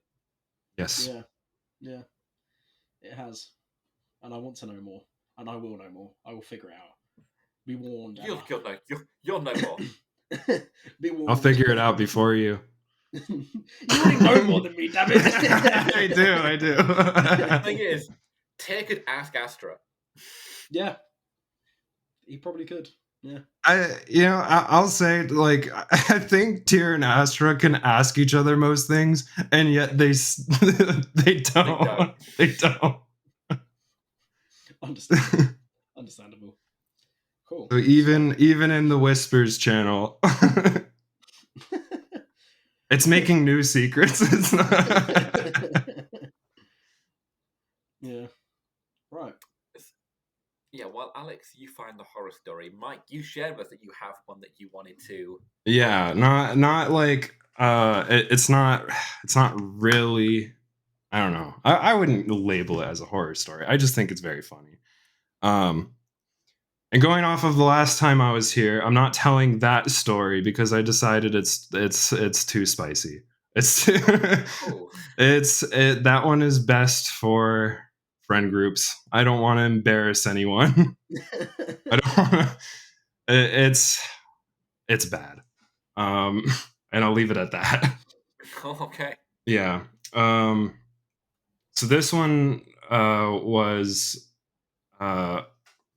So when I started DMing, it was with a part of the group that I actually have now, but only like a couple of them. And we co-DM'd. So we had our friend that introduced us to D&D, and he was DMing for a while, and then something came up about me being interested, and we were like, oh, well, we can just co-DM the same campaign. But by co-DM, are you swapping, or both of you swapping during the session? Swapping per campaign. This did not last long. It was a horrible idea. I ended up being a DM in a campaign where I had my first character. Oh. Yeah, it was a bad idea, and I did not do the best DMing that. A good DM now, but I wasn't then. But anyway, we had a strict rule with the rest of our friends. We were all new to D&D for the most part. And that rule was no D&D wiki. No using that, because it has so much stuff that's not in the game and extremely homebrewed and incredibly unbalanced. A lot of it's broken as fuck. A lot of it is extremely broken, especially the classes. And like for like half a year it was fine. We were all learning how to play the game and stuff like that. And then slowly they started delving into D&D wiki and finding like, oh, this is like this is like a ninja from Naruto and I can be that. But my DMs won't let me. So over time, and me and my co-DM, we didn't really know it, but they increasingly got angry that they weren't allowed to use homebrewed classes from D&D wiki. And I will say, they showed us the classes. They were busted classes. Yeah, they all are. They were so broken. And basically, they all went to each other behind our me and my co-DM's back, and they wrote together a petition and signed it. No way. They officially signed it. and they sent it to us, and they were and not in a joking way. They were angry. They were serious. They were serious. Wow. And I think I was 17, maybe 16, maybe 17. So we were young. But I like after that day when I got that, I like posted on Reddit like, is this the dumbest fucking thing you've ever heard? And everyone was, and it seemed like the consensus of the comments was, you guys are high schoolers. This is stupid. Stop. I was just thinking, this is the difference between British and American teenagers. Like, you wrote a petition. I think in the UK it would be like, fuck off, mate, I'm using a homebrew class. Yeah, I guess so. There's a 0% chance the petition would have been formed. It would just be, you just go into session and be like, oh, by the way, I'm this is my subclass, and they'll be like, nah, it's homebrew. It's like, yeah, is that? I don't see the problem. It's just an argument would ensue. That's so funny though. Wow. That's so good. Yeah, we got a petition. Before this episode, when I got home from work, I tried to see if I could find it. I couldn't find it, but they had it. They had like 4 or 5 signatures. I don't remember how many players it was, but it was. In hindsight, for one, I don't give a fuck if my players use D&D wiki. I would balance it at this point. I can balance it. I know that I can with experience. Yeah. Yeah, and then also like that's hilarious. I love that they did that. That's so funny. So, yeah, we were in disbelief. That's all. Like behind the scenes, we've spoken, Alex, about having a co-DMing situation. We have, I guess, in having like rotating, like not we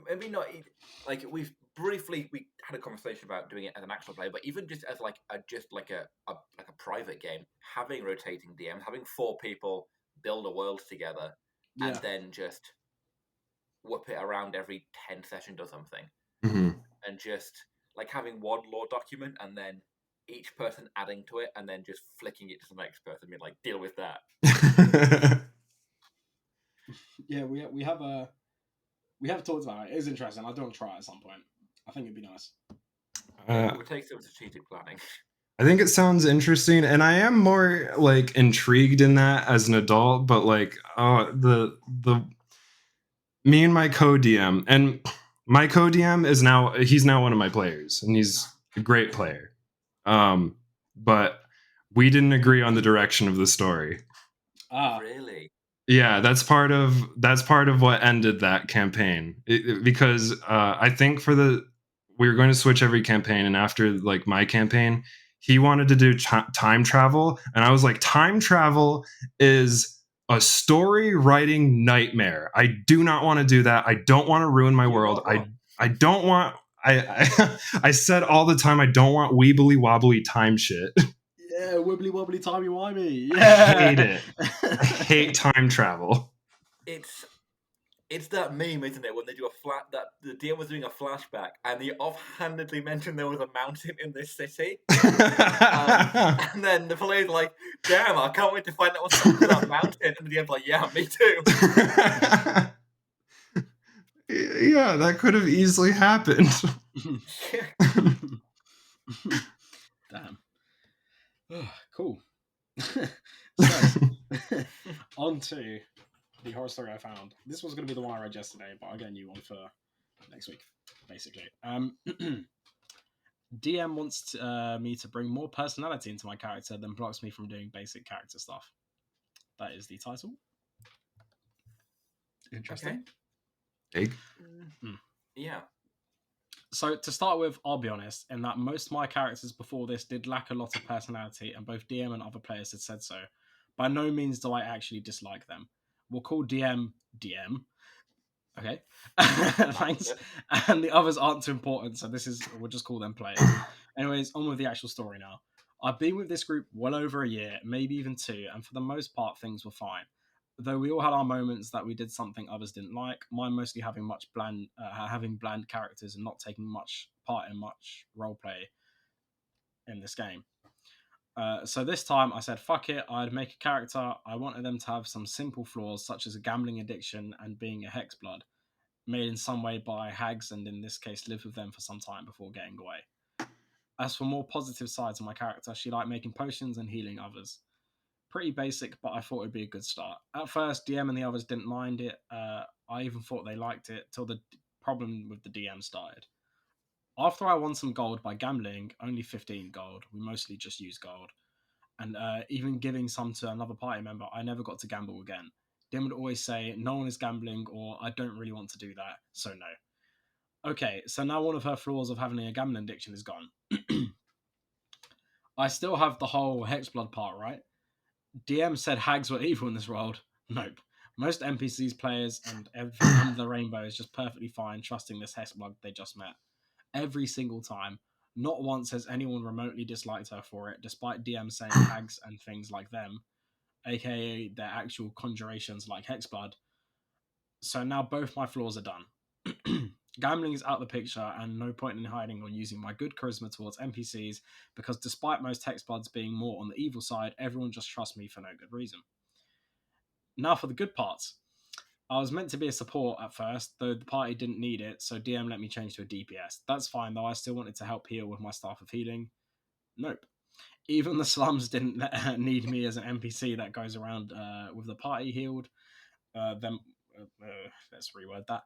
Even the slums didn't need me as an NPC that goes around with the party, healed them all in the slums. NPC doesn't fight. They're important to the story, so they come with us to places. Okay, so no one ever needs me to heal them in any city. So I think, and this is very poorly worded, I think an NPC joined their party to help heal things around the city, I'm guessing. And that made their character useless in turn? Is that... I think so, That's yeah. kind of, yeah. Okay. Yeah. But did they swap from a cleric from a healer to a DPS character? Yeah, I don't know. There's still more anyways. I was just a bit confused by the wording. Right. So, where is it? Okay, so no one ever needs me to heal.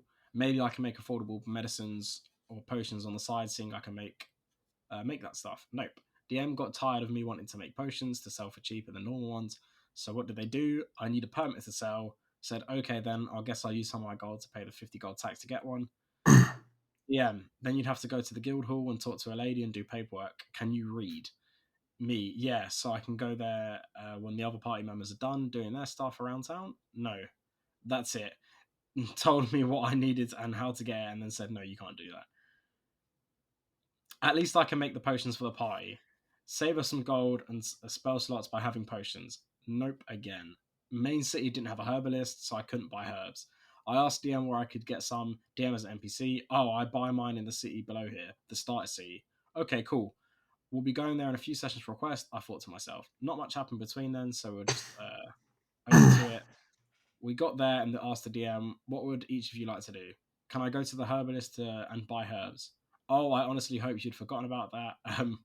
It's closed to do monster scaring the people of the town. Right. More sessions of me not doing much because everything I had my character's personality as was blocked as usual, but we ended up killing all the monsters. We went back to town to see everything was starting to open back up, and I think y'all can tell where I went. DM as NPC. I'll be closing up shop soon for good, moving back home. Home is half the continent away. I'm sure DM could tell I was getting annoyed at this point and said, DM as NPC, well, I have a little left in the back. I buy the 4 potions worth of herbs, and now till we basically go halfway across the continent, I'll never get any again. DM basically said, no, you can't just go look in the woods for them. They only go around that part of the continent. There was one thing I was able to do, talk to a female NPC and get a dance at a ballroom party as of late.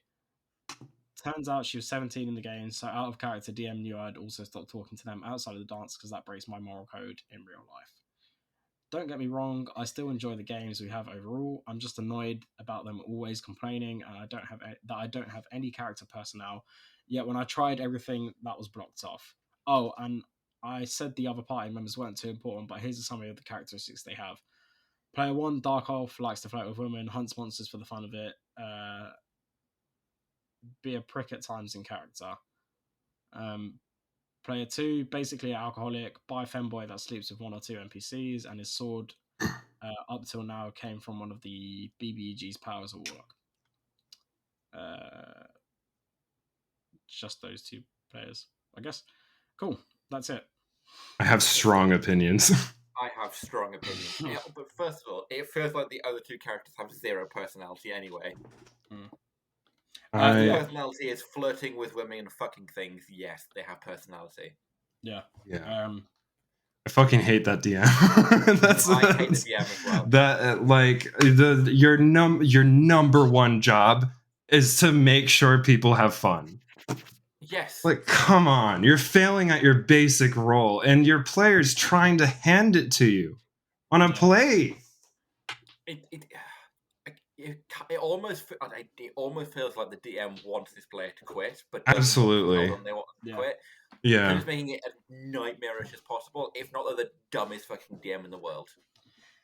Yes. Yeah.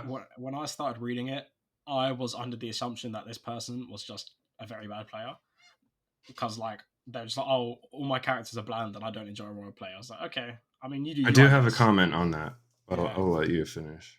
So I was like, okay, well, they might not be a great player. And then they were like, oh, well, I actually tried this time. So I was like, okay, cool. And the DM just sounded completely worthless. I was like, yeah, I would have left. Yeah. So my comment on so when I heard that, I don't know, it might be a difference in perspective of DM and player. When I hear that, I just think that the DM's not engaging them enough. And not that it can't be a player's fault, but at the same time, you have to come to like some sort of agreement of what the player's interested in.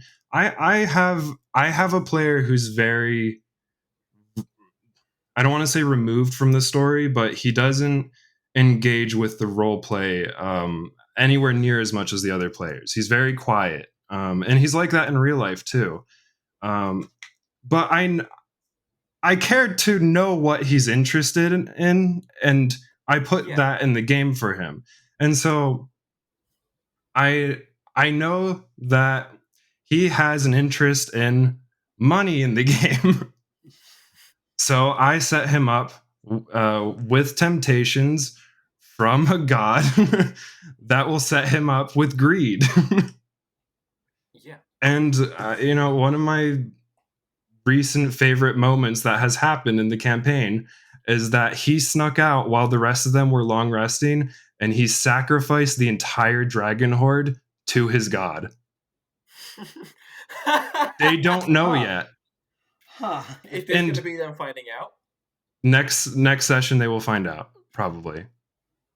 But they might not even know it was him.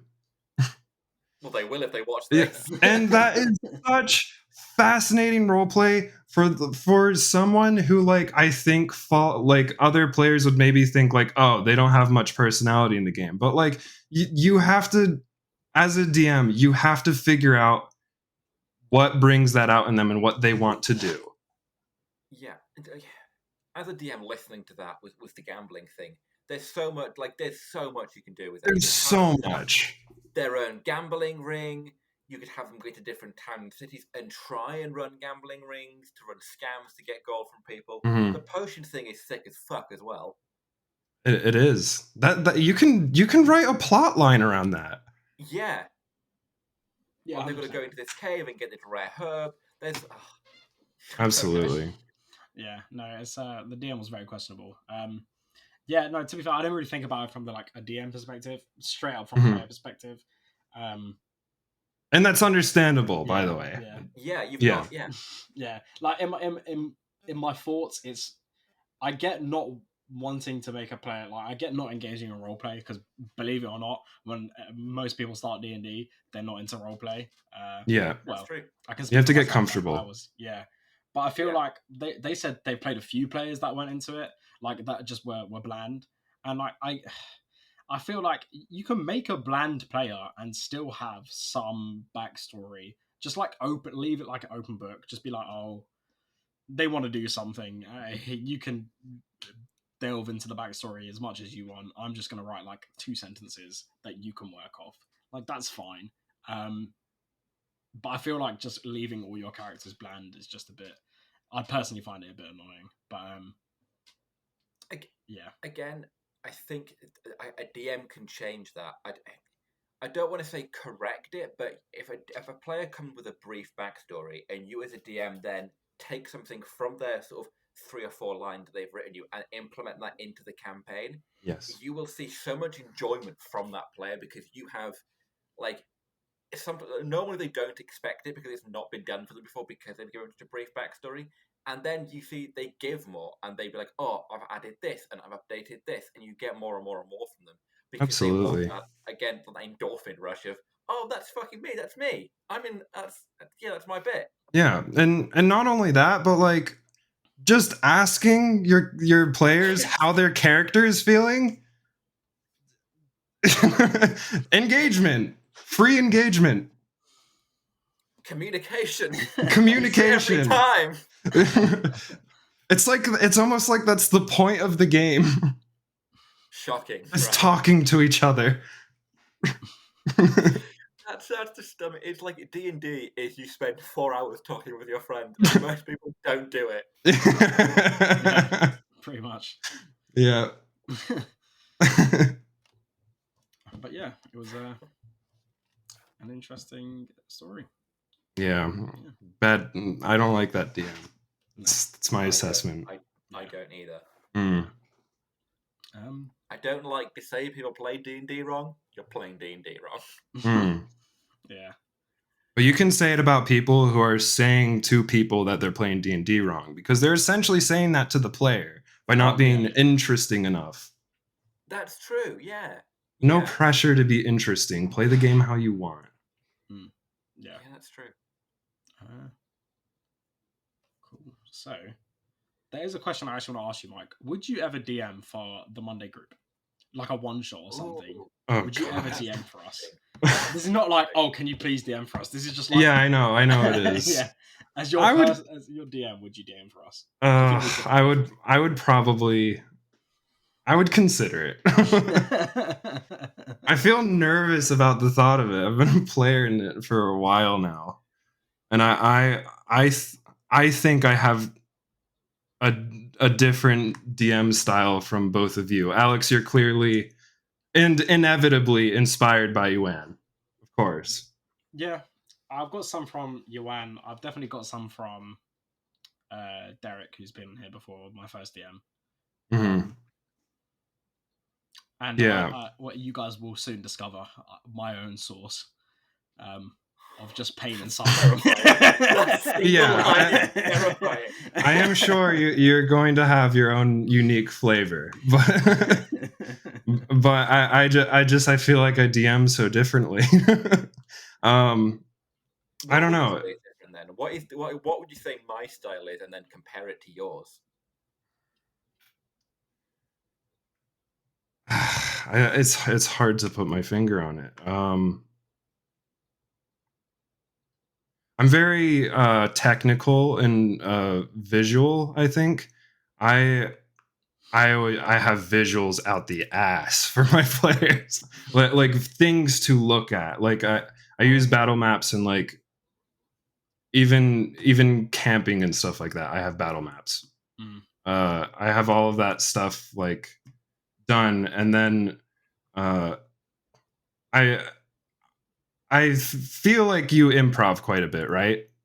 Yes. Yeah. I improv a lot as well. Like outside of the visual preparation, I think that's like where we align is that like I I just don't see a point in prepping too much for a session. Players are going to derail it. It's not going to go to plan. Yeah, I write like a couple bullet points for a session. And I'm like, and prepare the visuals, and I'm like, that's what it's going to be.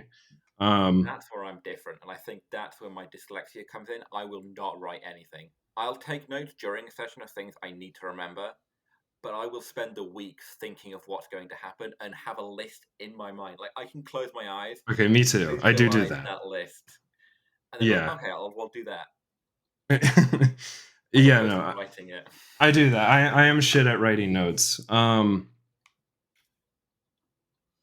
think that maybe you guys are more. I think your guys' worlds are more fleshed out in terms of like specifics, like locations and stuff like that. I don't concern myself with that at all. Okay. I hate world building for locations. I am extremely story based, and I think that is very much shown in how I play tier. And I construct my entire campaign around my players' stories. I really didn't have too much of a plan of my base story. I had a beginning and an end. Okay. See. So there. Sorry, I have one more thing. There's that, and voices. I do voices for characters. See, I'm gonna do voices. You know, I'm gonna do voices. It's too much. It's too much fun. You got to do voices. Exactly. I'm getting into voices. I'm working on one for my granny. Nice. Voices are fantastic. Yeah. There is actually, like, after hearing that, I would have guessed probably that you would be into visuals, because when we've been talking about your character, you've asked me a lot about like visual stuff. I think I would have guessed that you'd be into visuals for your campaign. Fair. Voices, like you did do a voice for the one shot, so I don't know if I would have guessed you would do it for, yeah. Goblin. And it's my favorite is doing goblins. But I would say, so locations wise, you brought up a very good point here. Yuan's very in depth his locations. Like you've got all the cities. It's impressive. It's genuinely impressive. All I have, all I'm gonna have, is the countries in the capital city. That's it. Like, everything else is when you find it, I will think of a name on the spot for that place. Like, I know there will be islands somewhere. I know there will be other like villages and cities in those countries. Just when you get there, I'll think of a name. That's it. Like, I'm not gonna worry about making like insane maps with all the cities. Like, I don't have the energy. I don't know how you did it, Iwan. I have no energy for I don't know either. wild maps. You have to remember that I guess all I do every day is I sit and I write I will write 300 words and it can take me 4 hours because I need to find a reference for every single fucking line that I write in my daily life. So when I get home and I can just write free reign without having to fucking reference, that is the best and most cathartic thing I can do. Fair. And That's how I wrote. It's the locations specifically, though. Yeah, like it's that's like your like I like writing about gods and characters. I like that like story, but yours is like, oh, that's an you have an interesting niche there. Yeah, that I respect.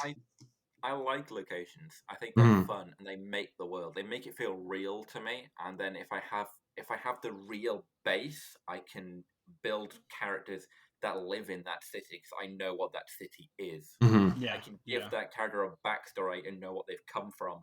And that's how I build the characters out around it. I need that base, that rock underneath it. I see. I base characters off not off where they're from, but off their what kind of a little bit will play from where they're from, but most of the time it will just be shit from my head. I'll just make it up on the spot and then be like, oh, because they're this race, they're gonna have had interactions with these other races. They're gonna believe in that god. They might be from any of these places because of cultural diversity. I think the thing I've done a lot of, and I really enjoy doing, is the whole cultural diversity shit that I've got written all in my document, all up in that shit. I enjoyed it so much, just writing about like cultures, festivals, stuff that goes on in each country, the differences, because it makes it easier for me to make personalities for NPCs. I have to say, I really enjoyed guessing what each country's like race was going to be. That was a joy of reading through it. Races. I reckon you would have gotten Lytheria as dwarves. I think that would have been an easy one. Yes. Yeah. I think. Now I've forgotten the rest of the countries. Ethereum. You would have gotten, I reckon, as elves, and then I don't think you would have gotten the rest. I've not read it yet, so we'll get to it. It's fine. Well, me and Emma are psychotic. Yes. I said to you Ran earlier that when I asked for the spell check, you guys just read it straight away, and it was great. Yeah, you said that you manipulated them into reading it by saying spell check. Yeah, basically. Yeah. But yeah, I mean, it did mean you guys read it straight away. It was handy. Yeah. But I could never do the locations like you, and I can't put my brain into stuff like that. So it's just too much. Agree to that. Yeah, it's just way too much for me. Yeah. But I will absolutely put a lot of. I do agree on the gods part. You can't really do it for my campaign because those gods do exist. Like they have existed. But on the lesser known ones, I'm allowed to work on a bit more, which is nice. But yeah, culture is definitely my thing that I'm going to dive into. From you, I'm going to be looking forward to reading, because the continent you're on now, Erion, is a cultural mixing pot because it's been united for like thousands of years. The other continent, Vendron. Yeah, Vendron. I've got two V's and I constantly mix them up. Vendron is 5 cities that are separated pretty drastically by just the terrain. So I'm going to be looking at your cultural thing and see how I can build that into my writing. I'm very much excited. Oh, that's cool. That. Nice. Yeah. I think the way I thought of going about it. So, unsurprisingly, I don't write a lot of things down. So, the way I thought of it was just, let's search up the god that I want to associate with this place. Let's think about how I think they would have a culture, like how their lives would have been lived if only that god existed in ancient Greece. Let's think about what they're the gods of, and then let's look at the race and decide how the race acts, and then I'm just going to throw it into a pot and just write whatever comes out my fucking brain and just put it on the sheet. And that's how I decided for each of the separate cultures. But like, for instance, like the main country, Olympia, is basically the same as Erion, right? Like, it's incredibly culturally diverse. I've stated in it that they worship all 12 gods. As much as Zeus is the patron god of that country, it's very culturally diverse. It just depends how you play things. Like, Maris Polis is not culturally diverse because it's the country that supports Ares, and they just like beefing people all the time. They're all savages. They were savages for ages. Recently, they've had their society come into check because of democracy, but otherwise... That's the Leonins, right? Say that again? That's the Leonins? That's the Leonins, yeah. I've gone for very that's obscure sick as races. There's one country with centaurs and satyrs, which works great because that is literally Greek mythology. Yes. I've got the Leonins, Haringons, which I'm so happy I have as a race. I love Haringons. Fuck yeah. They're cool. Yeah, elves, dwarves. Recently, I was talking to you earlier, I chose Eladrin for the new country I'm writing, which is Aphrodite's one, because Eladrin are cool. And I have a rough idea on the remaining countries. I think what's going to confuse people, maybe, is that Hades doesn't have a country, to your knowledge, and he just won't. To your knowledge. Yeah, he won't, to your knowledge. So interesting. Because, he's not a god of Olympus, right? Like, he's not one of the 12 gods of Olympus, so... Hades has a tiefling country somewhere. He has a something somewhere, maybe. No, people. Thriller Bark. I was gonna exactly Thriller Bark. Oh my god! Please make Hades have the gnome country. Please make them gnomes. Please make them gnomes. I was gonna write in Hades' impact on culture under his Hades segment. So you guys will find Gnomes out. are Hephaestus, right? No. Hephaestus is dwarves. More accurate. Oh, I thought because gnomes are tinkerers. I would have said Hephaestus. I guess, but dwarves are also into forging, and they live in mountains. That's true. That's fair. Volcanoes, and Hephaestus is the god of volcanoes. So true. We'll say after all of this, we complete each other. We're good to collaborate. Yeah. Iwan can write the countries, Alex can write the cultures, and I can write the legends. Yeah, we could make a pretty sick world together. We could. We actually could. Yeah, very easily, I reckon. Yeah. I do, yeah. Let's do it, guys. Yeah! Yeah, I'll write a novel.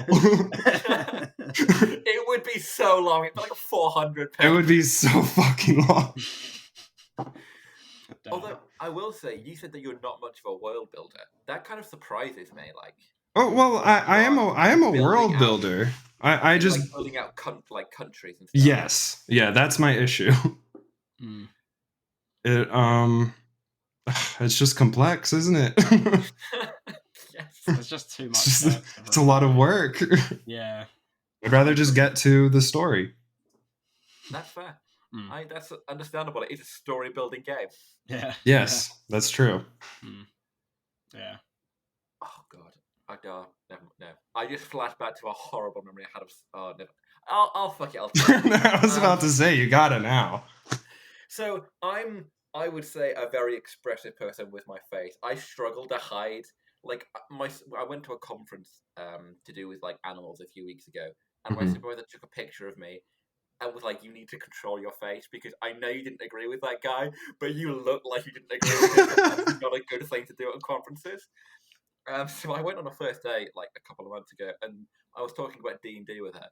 And she was like, "Oh, that's why you were around playing Goblin." They go, "Oh, I'm a goblin," and she did that voice, and I went, and I think it horrified her to such a degree.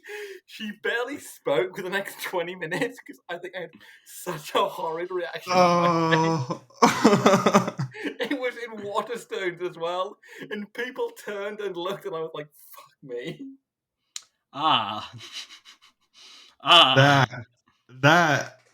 That's a good story. Is what I'll say. Fuck me. I wanted to die right then and there. That's premium content. Don't get me wrong, I've had people who have said stupid things when I told them I play D&D. And people... She meant it sincerely. She was being sincere that she wanted to play. Yeah. That was her perception of it. Absolutely. So, one of my friends, when I told him, went, so what dragons did you kill this time? I was like, I know it's called Dungeons and Dragons. It's not literal. It's not literally just Dungeons and Dragons. Oh, come on. There are so many dragons in my campaign. Yeah. We've counted one. You've heard of one? We've heard of one, and we've seen a skeleton for one, and that's it. And a half dragon. Yeah. Yeah. Yes, and a half dragon. Mhm. But yeah, I've had some interesting comments about it before. I've just gone, okay. I just usually just leave it blank and just go, yeah, sure. If that's how you know it, that's how you know it. I'm just gonna leave it at that. Like, I'm not gonna bother explaining. There's a lot more to it. Yeah, that's how I play it. I think we asked this last time, but it's just popped into my head again. You've obviously, everyone can hear you're American. We've mentioned you're American. Yes. You came to university here, so you've had experience playing both in the US and in the UK. Yes, I have. How do you see the cultural view of it? That's a good question. Definitely asked this last time, but I don't remember your answer. I don't know. I think you asked. I think you asked another American. I don't think you did ask me that. Maybe you did. Well, I don't know. Wonderful. Memories poop. Oh, well, now I'm gonna be worried if my answer is not the same if I did do this last time. I don't think I see too much of a difference. I think that differences that I see is mostly just between groups, as far as I can tell. Because I just knew that it would be different. I'm trying to think of exact differences between our groups. I think that mine is no, they're both chaotic. It's like we're both chaotic in different ways. Okay. And in the best way, and I don't know how to explain it. I do think our group is smarter than my group. I'm willing to another problem is I'm willing to just fully insult my group because I'm just too comfortable with them. We'll throw them under the bus. They are very stupid players. I have tried to give them puzzles. I've given them puzzles for 5-year-olds. They can't do puzzles. I don't give them puzzles anymore. They can't. They can't figure it out. And they're smart people outside of D&D, but once they get into their character, they just lose all brain chemistry. I would have wagered a guess that we would have been more chaotic in the conniving way, and they would have been more chaotic in the obvious way. Like, they choose obvious chaoticism. I think that's it. I think that's accurate. Yeah. Yeah. That's just straight off American versus English culture, because we're really sarcastic and Americans aren't. That's just straight off just generic. I don't agree culture. with that. You think? I think that is a false stereotype. Oh, what, that Americans aren't, or that we are? I think that British people think that Americans don't understand sarcasm because they answer in sarcasm back. Oh. See, that's been my entire experience here, is people telling me I was being sarcastic, and I was like, yeah, I'm aware. my brother growing up purely spoke in sarcasm. I always thought it was British versus American sarcasm, because I do know Americans are sarcastic, but I always thought they are more sarcastic in the oh, you're stupid kind of way, and we're more sarcastic in the oh, haha, you said something. Apt description. Yeah. Well, one thing I'll say is I do think that there's a difference in tone. You guys are a lot better at deadpan. I think that can make it a bit harder to read, but I still think that I catch the sarcasm. I think almost every time, but it's the delivery. I think British sarcasm can be quite cutting as well. Yes. It hurts sometimes. I think that's the difference. Yeah, it cuts deep sometimes. Yeah. I can see that, definitely. But I find it flattering sometimes. When someone's sarcastic to you because they're insulting you, it's cool, yeah, you just didn't say it outright. When I go see my when I have family from that are English, they will just say things outright. English people don't really. English people don't just say what they think. They do it in a way that either sounds nice or they just won't say it. when I have family, they just tell me things. Like, they just go up to me, it's like, you've gotten bigger, you've put on weight. Like, to my face. It's like, thanks. Yeah. Thanks, Oh I my guess. God. Like, okay. Yeah, it's very See, different. my family do that, and I think that's I don't know. I've had conversations with friends from, like, my friends from Singapore and ones from Nepal. I've had conversations about my family dynamic closer aligned to them. Like, I know my third and fourth cousin on like, my mum's side. Whereas I talk to my English friends and they're like, I barely know my first cousin. Yeah. Yeah. Yeah.